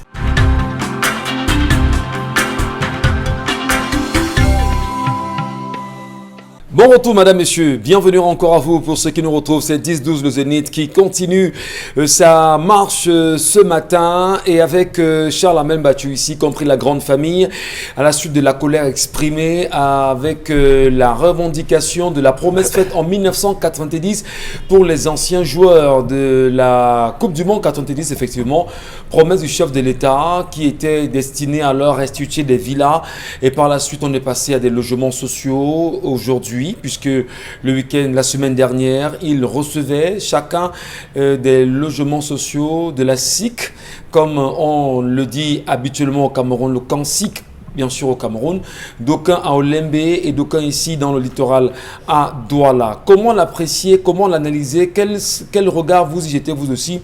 Et avant la sortie, justement, nous nous posions la question de savoir pourquoi le chef de l'État fait des promesses à ces lions, ce qui n'est pas mauvais en fait, en réalité, mais comment fait-il des promesses à ces lions de 90 sans pour autant penser à toutes les disciplines sportives au Cameroun qui existent et pour toutes ces athlètes, pour tous ces athlètes en même temps qui très souvent ont ramené des médailles importantes au Cameroun. Est-ce que ce n'est pas de nature à frustrer bien sûr les Camerounais, les sportifs des différentes disciplines sportives? Karine Sonti, à votre point de vue sur la question ce matin. Alors, moi, j'aime pas les titres qu'on donne aux gens à titre posthume. J'aime pas les honorabilités qu'on donne aux gens à titre posthume. On vous a promis quelque chose, on vous donne la chose là 30 ans. Est-ce que ça a le même goût? Je ne sais pas. Mais ce que je sais quand même avec l'État du Cameroun, c'est qu'il y a tellement de promesses qui n'ont pas été tenues que celle-ci nous surprend. Elle nous surprend beaucoup. C'est pour ça qu'on en parle aussi pendant longtemps. Ça veut dire que la CAN qui devait se tenir au Cameroun en 2019 pourra attendre 30 ans pour avoir lieu ici, si on s'en tient aux dates, au respect des dates que le président de la République donne dans le cadre de ses promesses. Mais je m'intéresse encore plus aux revendications des autres joueurs, Sydney 2000, à la guerre qui se joue même encore entre ces mêmes joueurs-là. Vous voyez que Joseph-Antoine Bell et Jules Nyonga sont encore dans une guéguerre, genre non, d'abord, tu avais même d'abord été éloigné de l'équipe, exclu de l'équipe, ouais. Tu ne dois pas d'abord avoir ça et tout, tu n'as même pas joué, et ainsi de suite. Donc, il y a d'abord ce jeu-là qui se joue entre eux. Ça veut dire que déjà, entre eux-mêmes, il n'y a pas une certaine entente. Peut-être qu'il y a encore eu des clans qui sont créés entre-temps parce que vous connaissez nos équipes nationales avec les clans. Maintenant, je m'intéresse aussi à tous ces autres joueurs qui réclament des primes. Je ne sais pas si lorsque vous partez à une compétition, ça veut dire que vous devez forcément rentrer et avoir une prime, même si le chef d'État ne l'a pas donné. C'est vrai, hein? Allez tous. C'est vrai que tout le monde doit demander. Il faut que tout le monde demande. Il faut que les médecins qui sont au front, en train de se battre pour lutter contre le coronavirus, demandent aussi les primes. Parce que la plupart d'entre eux n'ont pas de toit. Il faut que les infirmières qui sont mortes pendant cette pandémie, parce qu'on parle beaucoup des médecins, on ne parle pas des infirmières, qu'on réclame aussi leur propre prime pour cette pandémie dans laquelle ils sont en train de travailler et perdre leur vie. Et il faudra aussi que les militaires qui sont en plein front réclament aussi les primes. Parce qu'il ne faut pas qu'à un moment donné, ça devienne l'État où, comme on a donné à l'autre, il faut aussi qu'on nous donne. Et alors, est-ce que c'est pas le chef de l'État lui-même qui fait problème ici? Moi, je posais la question en off. Pourquoi est-ce qu'il divise les sportifs en promettant à certains et n'en donne pas aux autres? Les autres, on parle de Sydney. Sydney, c'est la Coupe du Monde. Non, attends, c'est la médaille olympique, non? Voilà. Et depuis là, comme on est encore arrivé à ce stade-là en termes de Coupe du Monde, est-ce que le Cameroun est encore arrivé au quart de finale à la Coupe du Monde depuis lors? Non. Vous voulez alors quelle prime? Non, mais écoutez. Non, restons. Laissons-nous comprendre. Laissons-nous comprendre. Le chef de l'État fait des promesses. Je ne vais pas aller dans votre point de vue. Non, laissons-nous comprendre. Ce n'est pas mon point de vue. J'essaie juste de restituer les faits. Le chef de l'État fait une promesse. Il fait une promesse au lieu de 90. Ça, tout le monde le sait. C'est bien. Voilà. Vous estimez aujourd'hui que s'il fait des promesses à ces Lions de 90 parce qu'ils ont brillamment porté l'image du Cameroun, il faudrait également qu'on pense aux militaires qui sont en train de mourir au front aujourd'hui. Oui. Il faudrait qu'on pense aux médecins, aux qui ont donné leur vie, qui portent ce pays qui ont donné sur leur la vie tête. à la suite du Covid-19 et qu'on pense aux enseignants. Alors, est-ce que justement l'attitude du chef de l'État aujourd'hui n'est pas de nature à diviser et à créer le désordre justement au sein même du parce que Cameroun. le sport, depuis qu'il existe au Cameroun, n'a pas apporté de développement. Le sport n'apporte pas de développement. On nous a dit qu'il y aura la CAN. Il n'y a pas eu de CAN. Les routes, elles sont où? Vous les avez vues à quel niveau? Le sport n'apporte rien. Ça détourne l'esprit. Aujourd'hui, on est en train de parler de ça. Il y a eu des inondations. Est-ce que les stades ont été inondés? Je ne sais pas. Est-ce qu'il y a des annexes, les stades annexes au Cameroun, comme il se doit dans le monde entier? Je ne sais pas. Mais on est en train de parler des primes que le chef d'État avait promis en 1990 et qu'il l'a donné en 2020. Ok, certainement, certains parmi eux sont décédés, il y a des revendications. S'il faut revendiquer, je dis que tout le monde doit revendiquer. Tout le monde doit revendiquer. Il y a des enseignants qui sont sortis de l'école qui n'ont pas été intégrés, ça fait déjà 3 ans. Donc vous estimez que ce qu'on vous a donné, vous prenez ce qu'on vous donne et on se tait. C'est comme ça? Ok. S'ils ont pris, qu'ils se taisent. Maintenant, les autres revendiquent. Le problème, c'est que ceux qui ont pris ont aussi de la peine à voir que les autres revendiquent. C'est ça mon problème. C'est-à-dire que vous avez revendiqué des choses pendant longtemps, on vous a donné.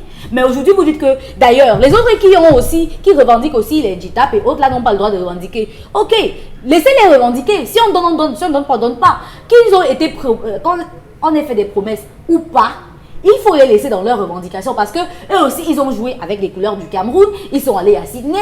Certains ont remporté des Coupes d'Afrique. Pourquoi ne pas aussi revendiquer? Faut pas qu'on laisse croire, croire aux gens que le sport, c'est la seule discipline au Cameroun qui peut vous pousser à avoir ce que vous demandez. Le football, les enseignants, le football, les enseignants réclament des choses depuis jusqu'à aujourd'hui. Qu'est-ce qu'on a donné? Qu'est-ce qu'on a donné? Très bien. Mais comme vous êtes sportif, vous réclamez un peu et on vous donne 30 ans après. Maintenant, vous estimez que les autres ne doivent pas revendiquer. D'accord. C'est compris, Karine. Merci beaucoup pour votre point de vue ce matin. Et pour sortir de ce sujet qui fait parler presque tous les Camerounais et nous interpelle énormément sur les réalités auxquelles le Cameroun reste et est exposé. Ça va dans tous les sens, quand même. Ça va vraiment dans tous les sens et c'est assez compliqué. Cher Lamine Bachou, tout à l'heure dans la colère que vous exprimiez, vous avez évoqué des noms comme Sarah Tongué, vous avez évoqué des noms comme Sarah Tongué, je vous en prie. Tongué. Sarah et Tongué. Effectivement. Sarah Liengo et Tongué. Vous avez également donné certains noms des Camerounais. François Mbango également. Il a fallu qu'il y ait tellement de tambours qu'on en arrive à leur donner ce qu'on pouvait leur donner. Pourquoi l'État du Cameroun ne sait pas justement honorer et rassurer et saluer même la bravoure de ces sportifs? Parce qu'on a choisi mettre tout à l'appréciation d'une seule personne, le chef de l'État. Personne ne peut prendre sur lui de décider. C'est au chef de l'État qu'il revient. C'est lui le sauveur, le sauveteur de la République. Excusez-moi, je ne pense pas ici que ce soit une méprise, mais on a fait en sorte que ce soit le chef de l'État qui règle tout, qui décide tout, qui prend tout sur lui. La preuve, en cas de décider, c'est le chef de l'État. Même s'il existe une direction de la protection civile, c'est le chef de l'État. En cas de réussite, c'est le chef de l'État. C'est le premier Camerounais. Oui, on a tout reposé. Et le chef de l'État lui-même n'a pas refusé de dire, mais vraiment, vous me donnez tout comme ça, donnez à tel. Non, lui aussi, il a accepté. Voilà là où on se trouve. On n'a jamais pensé, réfléchi sur la question du statut du footballeur international au Cameroun. Quel est le statut du footballeur au Cameroun? On n'a jamais réfléchi sur la question du statut du footballeur. Or, c'est le rôle du MINSEP de s'asseoir et de travailler sur la question. On n'a pas pensé à organiser la gestion des primes liées aux diverses performances et exploits. Sydney nous a rapporté combien en termes de milliards? La Coupe nous a rapporté combien en termes de milliards? La CAN nous a rapporté combien? Où cet argent est-il passé? Est-ce que cet argent est rentré dans une quelconque réalisation? Allez savoir. Ça rejoint peut-être la question de Karine Sounza tout à l'heure. Qu'est-ce que le sport véritablement nous ramène va rapporter au Cameroun? Alors, la question, c'est que ça finit dans les poches des amis, des petits copains. Ça se gère comme ça, là. C'est tout un fourre-tout. La preuve, même les petits championnats n'ont pas de stade. Regardez là où certaines équipes s'entraînent. Ils vont s'entraîner dans les aires de football, les stades de lycée. Mais c'est pas sérieux. Ce n'est pas sérieux. Donc, à ce niveau, il n'y a pas de politique en termes au niveau du sport, premier point. L'autre point qu'il faut annoncer, dont il faudrait aborder quand même, qui est très intéressant, monsieur Michel Ngachou, c'est que lorsqu'on promet à quelqu'un, même au quartier, on dit la promesse est une dette. Je t'ai promis une villa. Donne-moi la villa. Okay. Ne viens pas me donner la cabane. Ne viens pas me donner la cabane. Non, mais on vous dit ce que vous donne. Non, je ne suis pas tenu de dire merci. Non, je veux ma villa, je ne veux pas la cabane que vous me donnez. Je n'ai même pas demandé. Non, c'est pas moi qui ai demandé. Vous savez, le chef de l'État, c'était la première fois au vu, au su du monde entier, lui-même assis le 8 juin 1990, lorsque le Cameroun écrase l'Argentine de Diego Maradona. Donc, il est assis, il est présent. Une joie énorme. On dit à l'équipe. Donc, je donne une maison, je promets, une maison à l'équipe. L'équipe, c'est constitué, vous avez bien précisé, une équipe, c'est des groupes et des sous-groupes. Si on vient dire ici à l'équipe du Zénith, on donne 20 000 à l'équipe du Zénith, ce n'est pas vous, monsieur Michel Ngachou. Non. Ce n'est pas vous, il n'y a pas que ceux qu'on regarde sur le plateau. Oui. Il y a ceux qui travaillent dans le... Oui, c'est pas vous, monsieur Michel Ngachou. À défaut de ça, ce sera la guerre des longs couteaux. J'ai juste envie de rire. Oui. Ah, parce que vous avez peur de l'expliquer à Non, vous savez pourquoi je ris.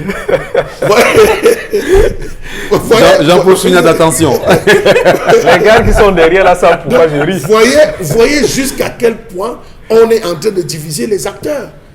Aujourd'hui, lorsque vous essayez de fouiller la toile, frappez la toile, cherchez les anciens joueurs, les anciennes gloires des années la Coupe du Monde d'Italie. Regardez ce qu'ils sont devenus. Regardez leur maison. Regardez en termes d'investissement. Oui, vous allez apporter, vous allez me dire qu'ils ont suggéré leur carrière, comme a développé tout à l'heure Jean-Paul Chouinard. Mais il y a aussi des mesures d'accompagnement. On peut se rendre compte que vous ne parvenez pas à tenir. On décide de créer un fonds ou un quoi. Ils savent comment on peut créer quelque chose pour permettre à ces joueurs. C'est la raison pour laquelle mais mon problème, c'est pas mon problème, mais quand même l'un des problèmes que ça dégage aujourd'hui, Charles Hamel. Pourquoi seulement les footballeurs alors qu'il y a d'autres disciplines sportives au Cameroun? Il n'y a pas de sport mineur, il n'y a pas de sport majeur, voilà. Mais il y a un sport majeur, c'est le football. La preuve, combien de Camerounais ont veillé hier par rapport au match de Bayern, Paris PSG? Vous les voyez dans les rues hier, ils se baladaient aux couleurs. Certains sont très en colère. Certains même ont failli avoir des AVC hier. Je dis que le football a pris. On a eu Sarah et Tongue. Vous avez vu comment cette femme a trimé pour qu'on puisse lui donner une maison. On lui a même donné une maison, il n'y avait pas d'électrification. Il n'y avait même pas d'eau. Elle a été accompagnée. À peine on a réceptionné, elle a dit que ouais, mettez au moins l'eau. Ouais, mettez au moins la lumière. Vous vous rendez compte, c'est quand même malheureux que nous arrivons à ceci, qu'il y a des gens, il y a des partenaires financiers. Vous vous rappelez, à une certaine époque, M. Michel Ngachou, pendant les grandes compétitions, il y avait des opérateurs économiques qui lançaient.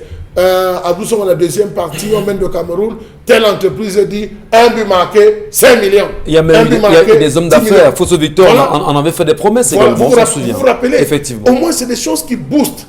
Qui ont boosté. C'est vrai qu'il y a une entreprise qui à la fin n'avait pas donné. L'agence avait fait tout parmi les promesses. Je ne sais pas pourquoi ces lions ne reviennent pas sur ce sujet en disant que vous nous avez promis de l'argent, vous n'avez pas donné. Qu'est-ce qui s'est réellement passé? Non. Il faudrait que l'élite Comprador, ces fonctionnaires Comprador qui, assis au ministère des Sports, s'asseyent sur les primes. Parce que beaucoup de ces gars misèrent parce que leurs primes sont détournées. Rappelez-vous de l'affaire Samuel Eto'o, des primes de Samuel Eto'o. Combien de ces personnes seulement pour qu'on vous fasse entrer dans l'équipe, que ce que vous dépensez en termes de francs, pour qu'on vous fasse appeler, c'est grave. C'est normal qu'aujourd'hui ces gars triment parce qu'il y a des coachs invisibles, il y a des coachs tapis dans l'ombre, des sélectionneurs tapis dans l'ombre qui disent non, tu vas appeler tel, non, tu n'appelles pas tel, non, tu vas appeler tel. Et il y a l'encadrement, une équipe c'est des journalistes, une équipe, vous avez vu, quand les Lions vont jouer, le team press, il y a toute une équipe qui accompagne les journalistes. Alors il faudrait qu'on pense aussi. Avant justement d'aller dans les messages, je voudrais rapidement avec vous, Jean-Paul Chouinard, vraiment pour finir, les propos d'Albert Roger Mila, la légende vivante, parce que l'ambassadeur itinérant, quoi qu'il en soit, il est ce qu'il est. Comment vous appréciez ces propos vis-à-vis de Eboua Lamemikado? Est-ce que ce n'est pas de nature justement à dénigrer le journaliste que vous et moi nous sommes? Parce qu'on a quand même une profession qui est honorable, qui est noble. Lorsque Roger Mila, puisqu'il est Roger Mila effectivement, a des propos comme ceux qu'il a tenus vis-à-vis de Eboua Lamemikado, moi, Michel Ngachou, à mes petites années d'expérience, moi qui écoutais Eboa Lamemikado, j'étais très jeune, je crois, à la case du cours élémentaire, première année, jusqu'aujourd'hui, je l'écoute encore quand j'ai le temps d'arriver sur Yaoundé. Mais est-ce que ce n'est pas une nature à insulter la presse, à insulter les professionnels que nous sommes? Non, moi personnellement, je ne me sens pas insulté parce que je n'irai pas revendiquer quelque chose auquel je n'ai pas droit. Donc je ne me sens pas insulté, même si je condamne, même si les propos d'Albert Roger Mila sont condamnables, mais je ne me sens pas insulté parce qu'il faut aussi, ce qu'on ne dit pas souvent, beaucoup de nos journalistes, il y a des journalistes qui sont spécialisés, journalistes des Lions Indomptables, on sait ce qui se passe. Le Cameroun est l'un des pays où pour interviewer un lion, vous avez beaucoup de peine. Parce que le lion, le footballeur pense toujours, il vous voit toujours en termes de mendiant. Il faudrait aussi que les journalistes aient une certaine hauteur. Moi, j'ai eu à couvrir la Coupe du Monde 2014, la CAN 2015. Quand je voyais un joueur, je le regardais aussi comme, bien que j'avais mon micro. Oui, je ne m'infantilise pas devant lui, à la limite même, vouloir même se prosterner en lui disant bonjour. Il y en a qui, pour beaucoup, c'est un honneur qui le font et demandent même une paire de godasses, est-ce qu'il n'y a pas un maillot. Vous voyez donc, tout ça là. Si vous voulez donc être une presse honorable, vous devez éviter d'arriver à de tels comportements. Donc je vous le dis, j'ai eu à côtoyer beaucoup de lions, mais on discutait juste par rapport au match, mais j'ai jamais dit j'ai besoin de ceci, est-ce que tu peux me... Donc il y a des journalistes qui le font. Donc avec ce genre d'attitude, vous ne pouvez pas mériter du respect. Donc, pour revenir sur les propos de Roger Mila, ce n'est pas les premiers propos qui tiennent. C'est notre Roger Mila national. Il est comme ça, il faut le prendre ainsi. Et surtout dire que la revendication, s'il vous plaît, j'ai bien dit, les propos de Roger Mila sont condamnables. Je l'ai dit en début. Et en même temps, je dis à l'ambassadeur itinérant que faire une revendication, la revendication ne s'adresse pas à Albert Roger Mila. Ce n'est pas lui le père de la revendication. Eboa Lamemikado a fait sa revendication à qui de droit, à savoir à Paul Biya, qui s'est engagé à donner aux autres. Donc, Mila n'a pas à répondre aux autres joueurs. À Eboa Lamemikado parce que Eboa Lamemikado ne s'est pas adressé à Roger Mila. Donc, c'est dans ce sens-là que je dis. Mais je dis simplement que quand vous avez parlé de Team Press Officer, quand les journalistes accompagnent leur équipe nationale, c'est d'abord leur fierté. Ils font partie de l'équipe. Voilà. Non, mais non. Justement parce que s'il vous plaît, ne faites pas l'amalgame. Non, Jean-Paul Chouniac, je vous relance. Vous avez dit tout à l'heure, il y a le Team Press Officer. Jean-Paul Chouniac, je vous relance. Oui. Vous parlez de notre Team Press Officer. Oui. Est-ce qu'il y va seul? Mais à cette époque, le Cameroun n'avait pas encore de Team Press Officer. Eboa Lamemikado qui appartient à la télévision nationale. Oui. Est-ce qu'il allait par lui-même? Est-ce qu'il est lui-même? Il y a eu une mission. Sa maison où il travaillait ne l'a pas envoyé en mission sans lui donner de quoi survivre, sans lui donner les frais de mission. Les joueurs qui sont allés à la Coupe du Monde n'étaient pas aussi en mission pour l'image du Cameroun? Mais maintenant, vous voulez vous substituer aux footballeurs? Non, c'est pas qu'il y a que... Non, il ne faut pas faire l'amalgame. Les propos d'Albert Roger Mila sont des propos qui n'honorent pas le journaliste. Je n'en disconviens pas. Et les journalistes aujourd'hui... Non, on va très bien suivi Jean-Paul Chouniac. Le journaliste aujourd'hui, il faut le rappeler, si on n'avait pas tous ces journalistes là-bas, on n'aurait pas eu le compte rendu justement de cette Coupe du Monde 90 au niveau du Cameroun. Oui. On n'en saurait peut-être pas grande chose.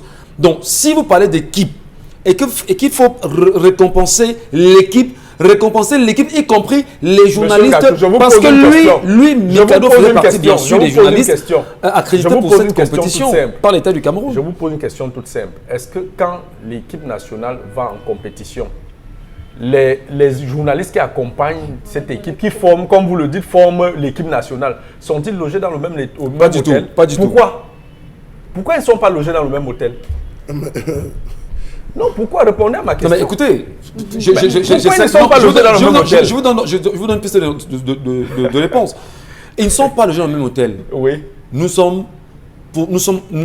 là pour une mission commune. Mais chacun a une tâche à Et ils sont faire. en stage bloqué. Vous êtes justement journaliste, vous vous mettez entre journalistes et vous pensez justement la stratégie, la communication pour mieux séduire et mieux vendre la compétition C'est et beau. mieux vendre les C'est- joueurs qui sont en train de c'est, travailler. Premièrement. Michel Deuxièmement, Gachou. vous avez les joueurs. Ce n'est pas comme Les ça. joueurs, vous mettez dans votre hôtel et vous pensez justement vos différentes stratégies. Les médecins, au fur et à mesure, quand il y a besoin, vous sollicitez et vous faites ce que vous avez à faire. Voilà. Simplement. Alors, Michel, je vous ai posé une question, vous ne m'avez pas répondu. Mais j'ai répondu, Jean-Paul Chouinat. Non, vous ne m'avez pas répondu. Pourquoi les Lions, l'équipe qui va en compétition n'est pas dans le même hôtel puisqu'ils partent tous pour le Cameroun? les autres sont en stage bloqué. On ne va pas ménager ceux qui vont aller c'est ça, faire. les chambres Et bloquées. même ces joueurs, même ces journalistes, ceux qui vont sont en stage bloqué, ils ne Chacun font a pas son n'importe statut. quoi. Chacun a son statut. Oui. Statut Non, footballeur. non. Vous L'équipe savez- se définit vous- avec 23 joueurs et les encadreurs techniques, médicaux et tout et tout. Voilà ce qu'est une équipe. On a associé Maintenant, les s'il y a un team press les officer, team managers, ok. les team press officers. Vous êtes en train de faire une analyse avec le regard de 2020. À cette époque, c'était des team managers. Que vous le vouliez ou non, c'était des team managers qui accompagnaient. On a oublié une autre polémique qui est en train de naître. Et monsieur. on a oublié les entraîneurs, hein, n'oubliez pas. Une autre c'est polémique ce que qui est je en train parle de d'encadrement naître. technique. C'est au sujet, monsieur Michel Ngachou, des ayants droit, des fins personnes footballeurs. décédées. On exige désormais qu'il présente la grosse du tribunal, monsieur Michel Ngachou. Oui, la grosse du tribunal désignant l'héritier. Vous savez là où ça va nous amener, l'administrateur, là où ça va nous amener pour beaucoup. On est déjà en train de rentrer dans une polémique parce qu'on dit, et ça a été entendu, que lui, Paul Fédé, n'avait plus d'une femme. On ne sait pas laquelle de sa femme serait. Voyez-vous jusqu'à quel point on va de rentrer encore dans une polémique. Non, C'est ce déjà n'est pas, trop. ce n'est pas une Mais polémique. c'est à la une base. polémique Non, parce ce n'est pas une qu'ils ont dit polémique. que Poutato Stephen, ils connaissent déjà parce que la famille a présenté. Est-ce qu'ils ont eu besoin d'une L'État veut grosse... simplement être prudent. Si vous aviez deux, trois femmes avec Voilà. peut-être 15 enfants, Voilà. il faut bien qu'on désigne, qu'on sache qui est le successeur ou alors qui est Ça, le... c'est ouvrir encore Sinon, une brèche non, à des mais- polémiques inutiles. Vous voulez donner la maison, Et de- donnez la maison. Donnez la maison. Écoutez, En tout cas, vraiment, on va dire c'est un sujet qui n'arrête pas de faire parler. Ben, nous, on va quitter dessus tout de suite et on ira justement savoir ce que les internautes pensent également, parce que vous êtes assez nombreux quand même, laissez des commentaires à la fois sur les différents sujets qui ont été évoqués ici ce matin. On vous lit tout de suite avec Karine Sontia. Makongo Scotty qui dit que Eboaela Memikado doit aller demander sa prime à la CIATV car il avait un ordre de mission fait et signé par la CIATV et son directeur de l'époque était Gervais Mendoza. Dieu sait combien on leur donnait. À Le l'époque. côté égoïste teinté de jalousie, ce que l'on me donne n'a de valeur que si on n'en donne pas aux autres. C'est une promesse qui était faite suite au quart de finale de ces Lions au mondial italien de 1990 aux qualifications qui a permis à l'Afrique d'avoir aujourd'hui la 5e place à la Coupe du Monde. Sydney, les meilleurs olympiques, Hugues Manier, voilà. Un message ce matin. Waouh! Avec la complicité des journalistes et médias qui utilisent des expressions telles que don de chef de l'État financé avec l'argent du contribuable. Il fait la promesse, cela devrait passer aussi à l'Assemblée nationale pour justifier l'utilisation de l'argent du contribuable. Georges Weah payait de sa poche les frais de fonctionnement de sa sélection. Il a même assuré le salaire du personnel de l'ambassade du Libéria à Paris. Leçon de patriotisme aux vieilles gloires professionnelles du Cameroun. Jean-Bernard Tetmen-Gongam. Paul Biya a promis les villas comme un homme qui veut déjà... Waouh, faut vraiment... Politisation du sport, quand Voilà. tu nous tiens, on a politisé tout simplement le sport. Voilà. Vous avez... Oui. On va lire d'autres messages. Moi, j'avais un message. Il faudrait bien une fois pour tout définir le terme occidentalisé. Est-ce quelqu'un qui qui singe les occidentaux ou quelqu'un qui a embrassé la culture occidentale? Car toutes les civilisations ont des valeurs défendables. Les deux. Jean-Bernard Tetmen. Alors, tout compte fait, la prime uniquement aux footballeurs amateurs de l'époque serait une bonne idée. Le reste pourrait servir à l'équipe une maternité. À équiper une maternité. Roger, mon voisin avec Ayassa a les toilettes traditionnelles qui étaient déjà pleines avec inondation. Ça, c'est par rapport à l'introduction ce matin. Il y a des hommes aussi qui mettent le matériel en avant par rapport à l'histoire du jour et après se plaignent. Ce genre d'hommes n'attire que des croqueuses de diamants et matérialistes. Alors, les logements sociaux là ont été désinfectés, j'espère. C'est là-bas qu'on a hébergé les Mbenguistes au début de la pandémie. Jean-Louis Néma. Alors, 5 ans de toqué porte, c'est la sorcellerie. Tu consignes l'enfant détruit pendant 5 ans. Pourquoi d'abord? Même si c'est moi, je me cherche ailleurs. C'est Yann Gongan qui écrit ce matin. Chez nous, les Bantous, on commence par le toqué porte, puis la dot et le mariage civil suit pour la fin. Le toqué porte, très important. Dallas Brice Roland. Le toqué porte, c'est quand on dit qu'on vient toquer à la porte, c'est faire connaissance. Simplement. Et lorsqu'on vient faire connaissance, en toute amitié, on vient avec une bouteille, histoire de partager. Ça peut être le vin blanc. C'était le vin blanc à l'époque. Même si après la relation c'était le vin pas. blanc, oui. Même si la relation n'aboutit pas. Ce n'est qu'une connaissance. On garde l'amitié. C'était le vin blanc à l'époque. On venait avec des jerrycans. Les jerrycans en plastique sont reconnus, les jerrycans de Cassio, de Liria. Les damjan. Les damjan de Cassio à l'époque. C'est avec ça qu'on venait avec du caoutchouc pour dire le damjan. Bon, c'est occidentalisé. Bon, avec, je n'ai pas envie de dire, lorsque les Blancs sont arrivés, on a obligé absolument le room de plantation. Ce n'est pas une publicité, je dis pour restituer. S'il n'y a pas ça, jusqu'à aujourd'hui, dans beaucoup de familles, vous devez venir avec cela. C'était un vin de grandeur, les colons, c'était ce que les colons buvaient. Les chefs de famille voulaient aussi consommer et dire, nous qui arrivons, donc, je suis chef de famille. On est occidentalisé depuis je suis chef de famille, voici la maman, voici tel, voici tel. On se présente, je suis l'oncle, on s'en va, on prend la liste, parce que le toqué porte, c'était prendre la liste. Qu'est-ce que cela va nous coûter de venir prendre cette fleur qu'on a vue chez vous? On sort dans la liste, on rentre, on étudie la liste. Si la liste est abordable, on revient. Si ce n'est pas abordable, on continue la route, on ne revient plus. Simplement. Puisque lorsqu'on est d'accord, on programme la date, on vous dit, nous allons venir vous voir tel jour à telle date. Alors on va poursuivre justement Karine Sonti avec les messages. Ça c'est une blagueuse, elle va confirmer le code. Le mariage n'est pas un jeu, cette fille va regretter. Et les gens ne savent pas. Abou, c'est la boue, il y a dans ta tête. Tu as déjà pris la bonne décision et demande encore quel conseil. Oscar Lamar. De toutes les façons, ce couple est parti sur une fausse note déséquilibrée sur un score de 2-0. En plus, la famille de l'homme n'accepte pas la femme, donc elle n'a pas de grande motivation. Tatiana Clara. De toute façon, aucune promesse n'a jamais été tenue et quel que soit là où on pose les yeux, c'est la triste réalité du Cameroun. Et oui, eux sont bien. Le peuple n'a qu'à se débrouiller. Marie-Christine Matip. Tant que nous présenterons argent du contribuable comme étant le don du président en exercice, c'est une erreur. Argent du trésor public n'est pas argent du président. Abou qui derrière l'affaire là, c'est une sorcière. Tu as eu la chance qu'elle t'a laissé vivant car elle pouvait te tuer. Yves le grand Joya. Elle a déjà, mais écoutez, même la maladie qu'il a, je n'ai pas juste voulu le dire, même la maladie qu'il a, c'est la femme qui lui a donné.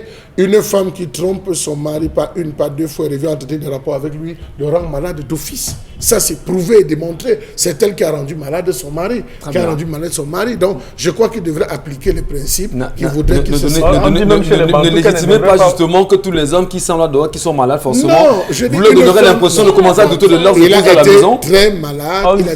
On dit même chez les Bantous que quand l'homme est malade, la femme, si elle a trompé, elle ne doit même pas dormir, même le voir, oui. Voilà. Bon, je n'ai pas voulu aller jusqu'à ce niveau. Je voudrais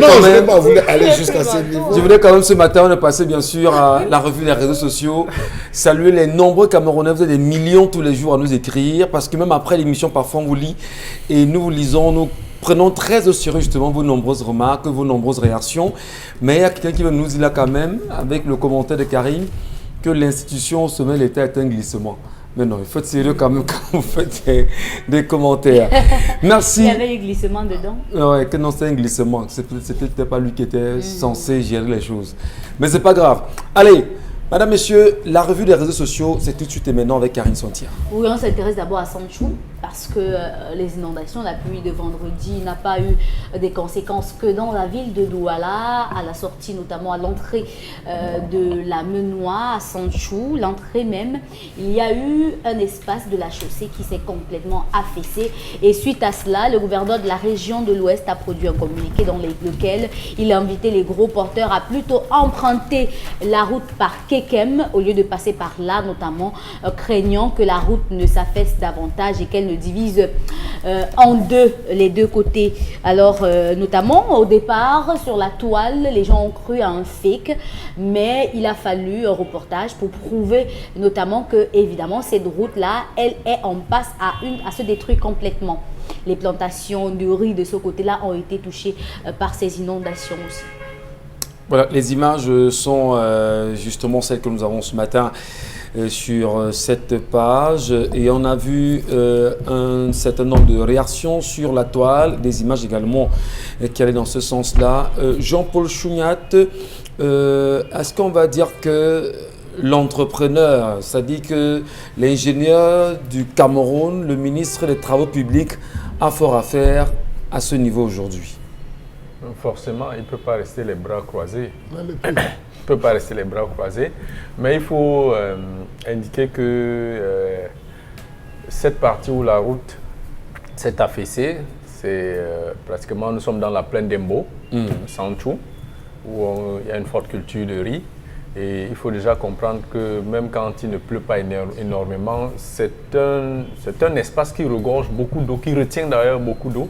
On se demande pourquoi on n'avait pas construit un barrage de retenue là-bas. Donc du coup, quand les eaux montent, l'eau remplit dans la plaine, voyez-vous, l'évacuation pose un sérieux problème et ça érode la terre.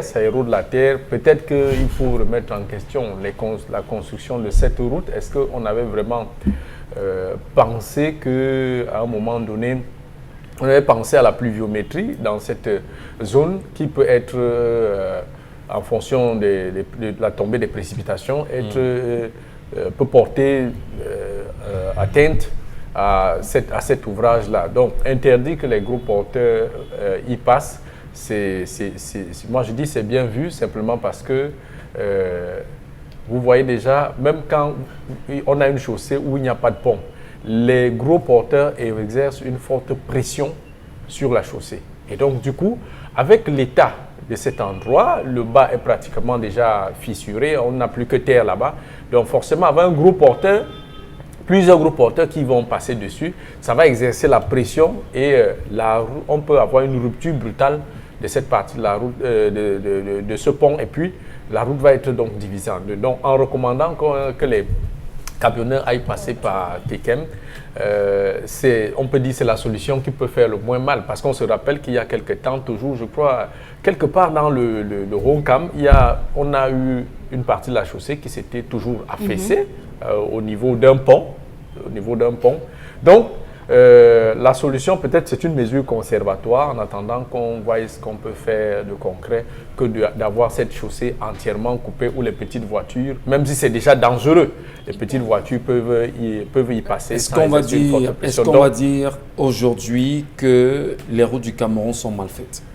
Vous savez, la rupture d'une route n'est pas forcément parce qu'elle est mal faite. Il y a des éléments de la nature. Je vous ai parlé du cas de la pluviométrie qui peut exercer une forte pression sur la construction qui peut à tout moment lâcher. Donc, et puis vous savez que construire une route, ça prend beaucoup d'argent.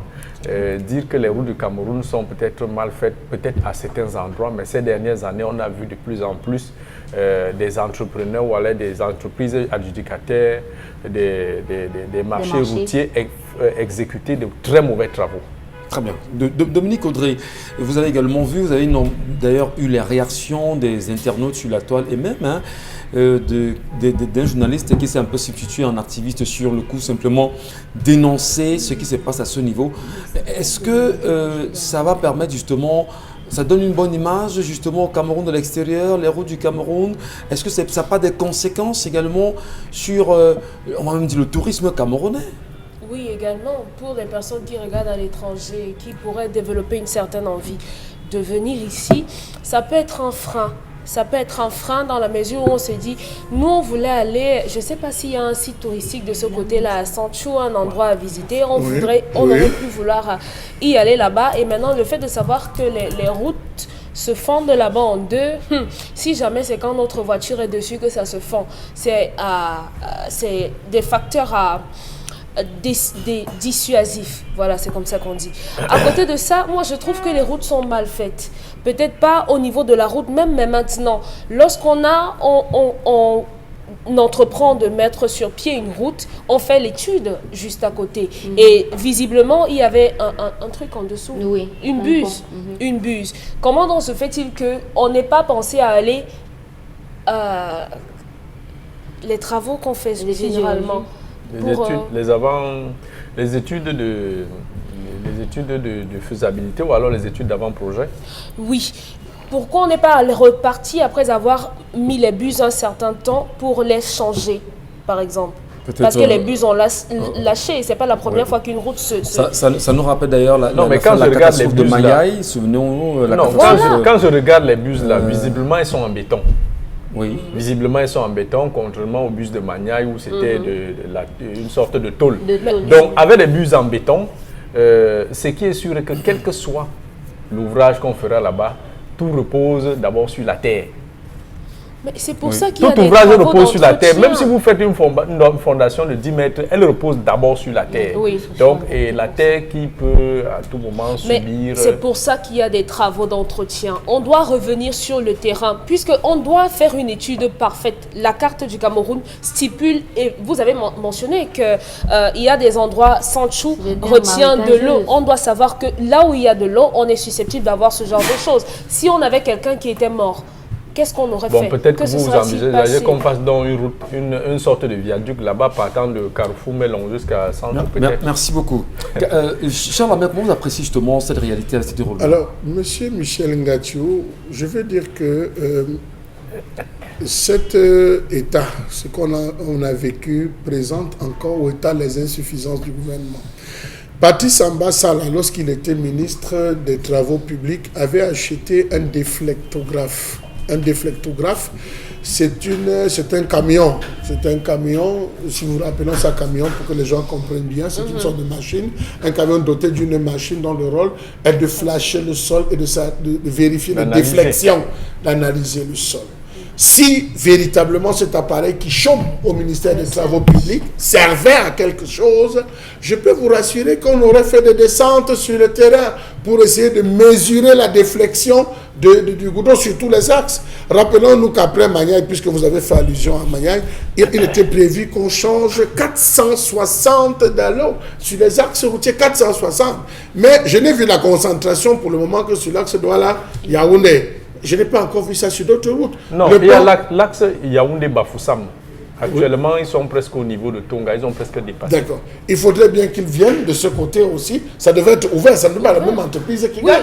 On devrait le faire de manière généralisée. Il ne faut pas que ce soit une entreprise qui finit ici, qui va là-bas, qui finit là. Non, on a besoin. Le pont de Basse, puisque vous parlez de lui au niveau pour aller Banja, lorsque vous arrivez à ce niveau, le pont qui avait été aménagé, le ministre avait fait descendre, on avait enlevé les serpents et tout ça avait affaissement. Repartez là-bas, vous ne pouvez pas circuler. Vous ne pouvez pas quitter Bafang pour aller passer ne serait-ce que par Batié. Et encore même qu'au niveau de Batié, il y aura un affaissement parce que derrière la gendarmerie, la route dans cette zone est littéralement affaissée. Littéralement affaissée. C'est même dangereux pour les gros porteurs. C'est même dangereux pour les gros porteurs.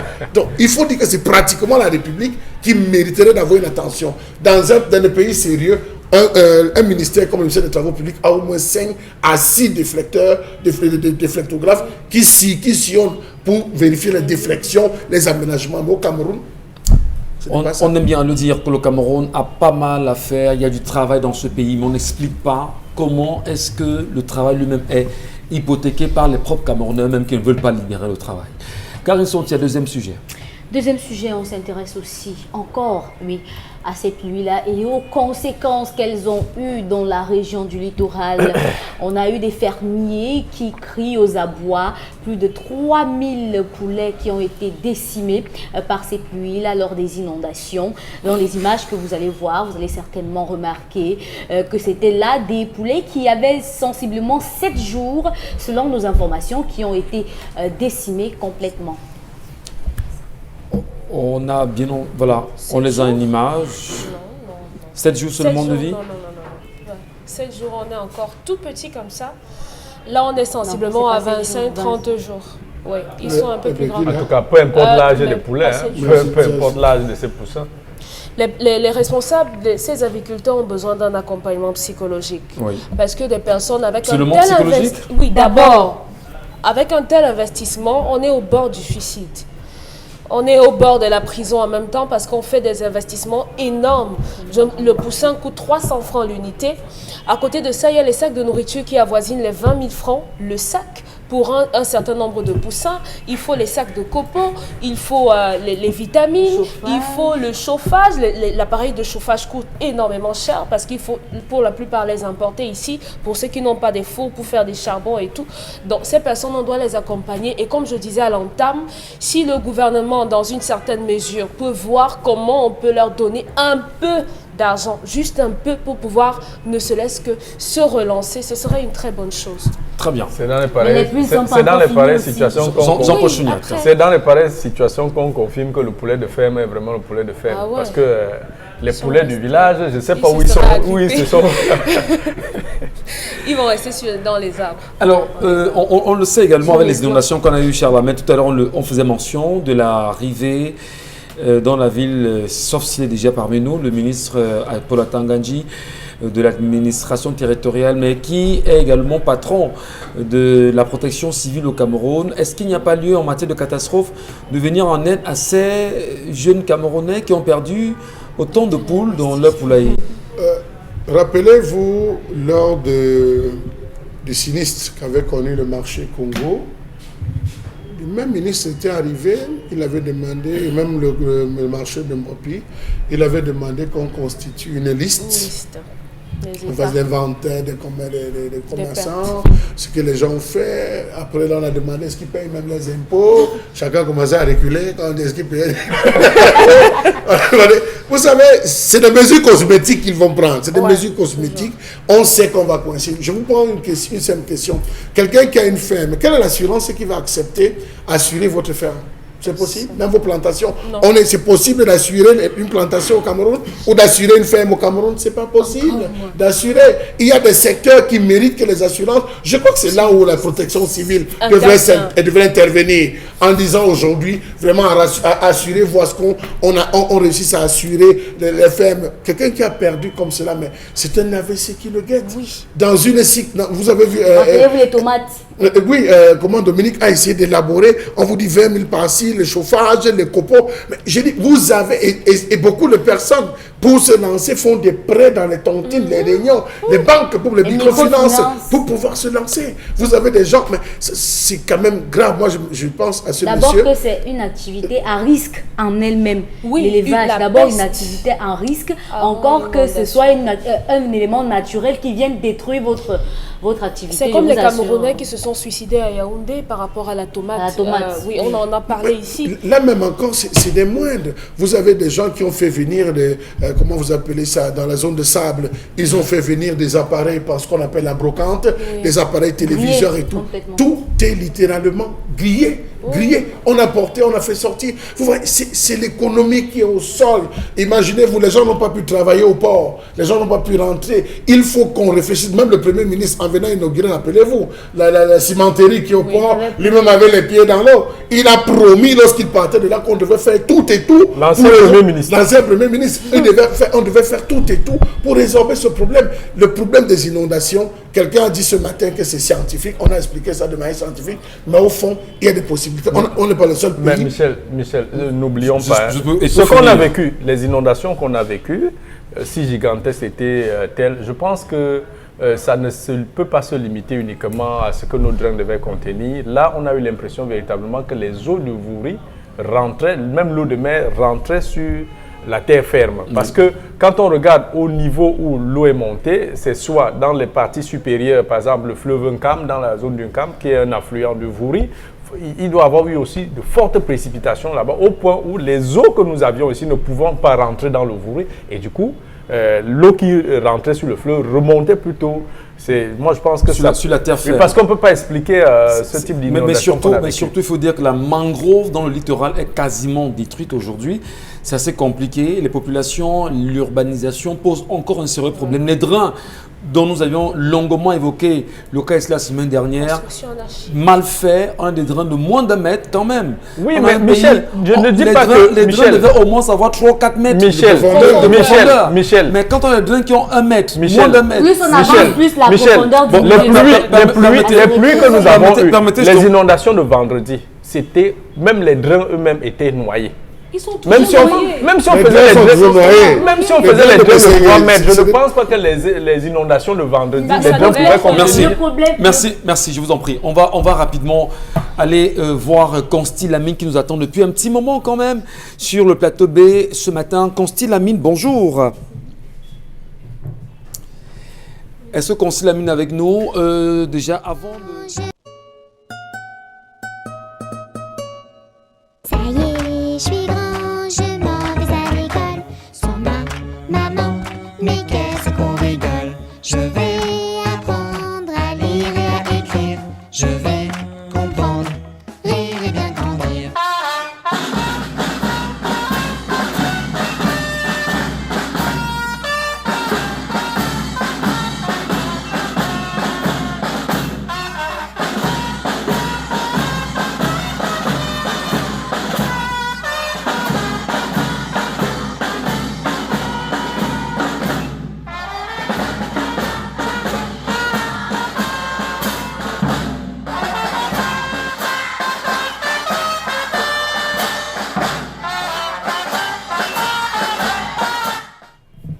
Allez, Consti Lamine, bonjour. Alors bonjour Michel, bonjour à tous les téléspectateurs et bonjour à tous les parents, bonjour à tous les enfants qui nous regardent ce matin à travers l'émission 10-12 le Zénith. Et nous parlons à présent d'une nouvelle école primaire et maternelle bilingue située à Niala Carrefour Tekam.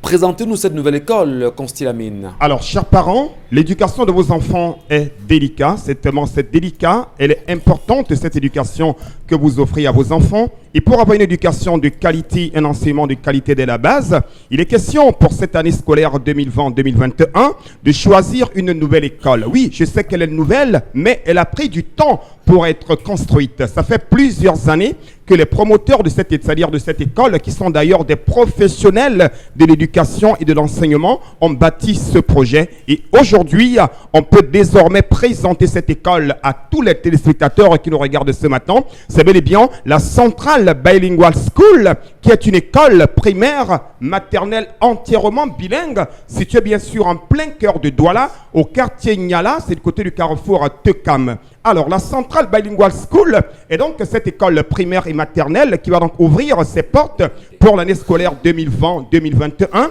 La Central Bilingual School, c'est bien entendu la maternelle pour les tout-petits et bien sûr le côté primaire. Et quand on parle bien sûr de la Central Bilingual School, on voit directement 3 sections de cours. Une section francophone pour ceux qui veulent faire des études en français. Une section anglophone pour ceux qui veulent faire des études en anglais. Également une section bilingue pour ceux qui veulent faire en même temps l'anglais et le français. Tout en rappelant aux parents qui nous regardent ce matin que la Central Bilingual School, c'est bien entendu plusieurs avantages. La Central Bilingual School est donc cette école primaire qui devrait attirer l'attention de tous les parents qui nous regardent ce matin. Choisir une école, c'est bien, mais choisir une école primaire de référence, une école primaire de qualité, c'est encore mieux. On parle de qualité parce que rien que le bâtiment vous donne l'envie de choisir cette école. Parce que l'environnement dans lequel nous fréquentons, l'environnement dans lequel nous confions nos enfants est très important. Raison pour laquelle j'invite ce matin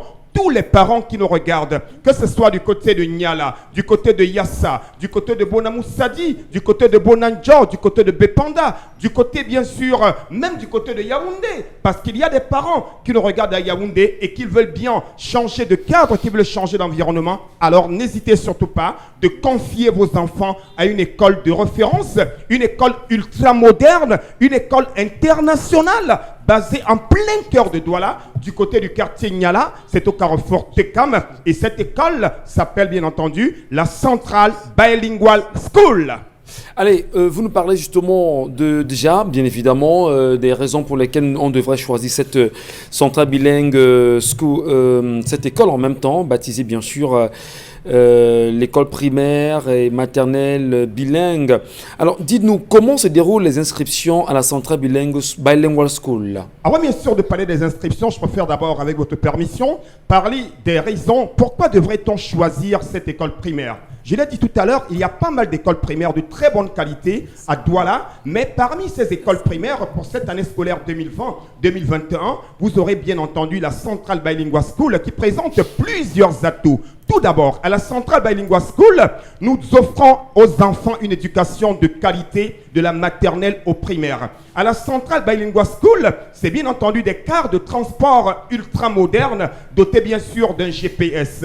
La Centrale Bilingual School, c'est également une bibliothèque, une salle informatique à la disposition des tout-petits. La Centrale Bilingual School, c'est également la qualité des enseignants et surtout, je rappelle à tous les parents que la Centrale Bilingual School, c'est des salles de cours spacieuses, mais dans lesquelles vous avez un effectif de 20 élèves par salle de classe. Oui, j'ai dit bien 20 élèves par salle de classe et c'est un élève par banc avec une distance d'au moins 1,5 mètre par élève. D'autres avantages qui devraient pousser les parents à choisir la Centrale Bilingual School, c'est bien entendu que c'est l'une des rares écoles à Douala où les parents ont accès à l'intérieur de l'école avec une carte biométrique. Voilà donc plusieurs avantages qui devraient pousser les parents aujourd'hui à choisir la Centrale Bilingual School. Je rappelle qu'elle est située à Niala, au carrefour Tekam, c'est à Douala au Cameroun. Alors, comment se déroulent les inscriptions du côté de la Centrale Bilingual School? C'est simple comme bonjour. C'est les parents qui nous regardent en ce moment, qui ont besoin de donner un environnement de qualité, une éducation de qualité à leurs enfants. Rendez-vous tout simplement du côté de Niala, au carrefour Tekam. Allez voir cette école, visitez les salles de classe, visitez les ateliers, visitez les laboratoires et décidez-vous par la suite. Vous savez très bien que le concept Salaka n'associe pas son image derrière n'importe quoi. Et si j'ai décidé bien entendu d'associer mon image derrière la Centrale Bilingual School, c'est parce que j'ai compris en tant qu'un parent que cette école primaire est une école qui devrait attirer l'attention de tous ceux qui nous regardent ce matin. Et ne soyez surtout pas les retardataires, ne soyez pas les derniers, parce que le nombre de places, il est très très limité. C'est 20 élèves par salle de classe. Les numéros de téléphone, vous les avez. Appelez dès à présent et entrez en contact avec la direction de la Centrale Bilingual School, votre nouvelle école de référence à Douala. Merci beaucoup, Constilamine. On espère vous retrouver effectivement pour notre présentation, madame, monsieur.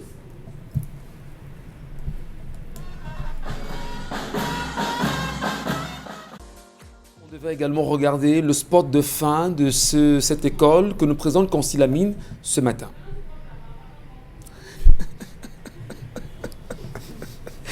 Pardon, gardez le bon sourire. Merci Constilamine, merci infiniment.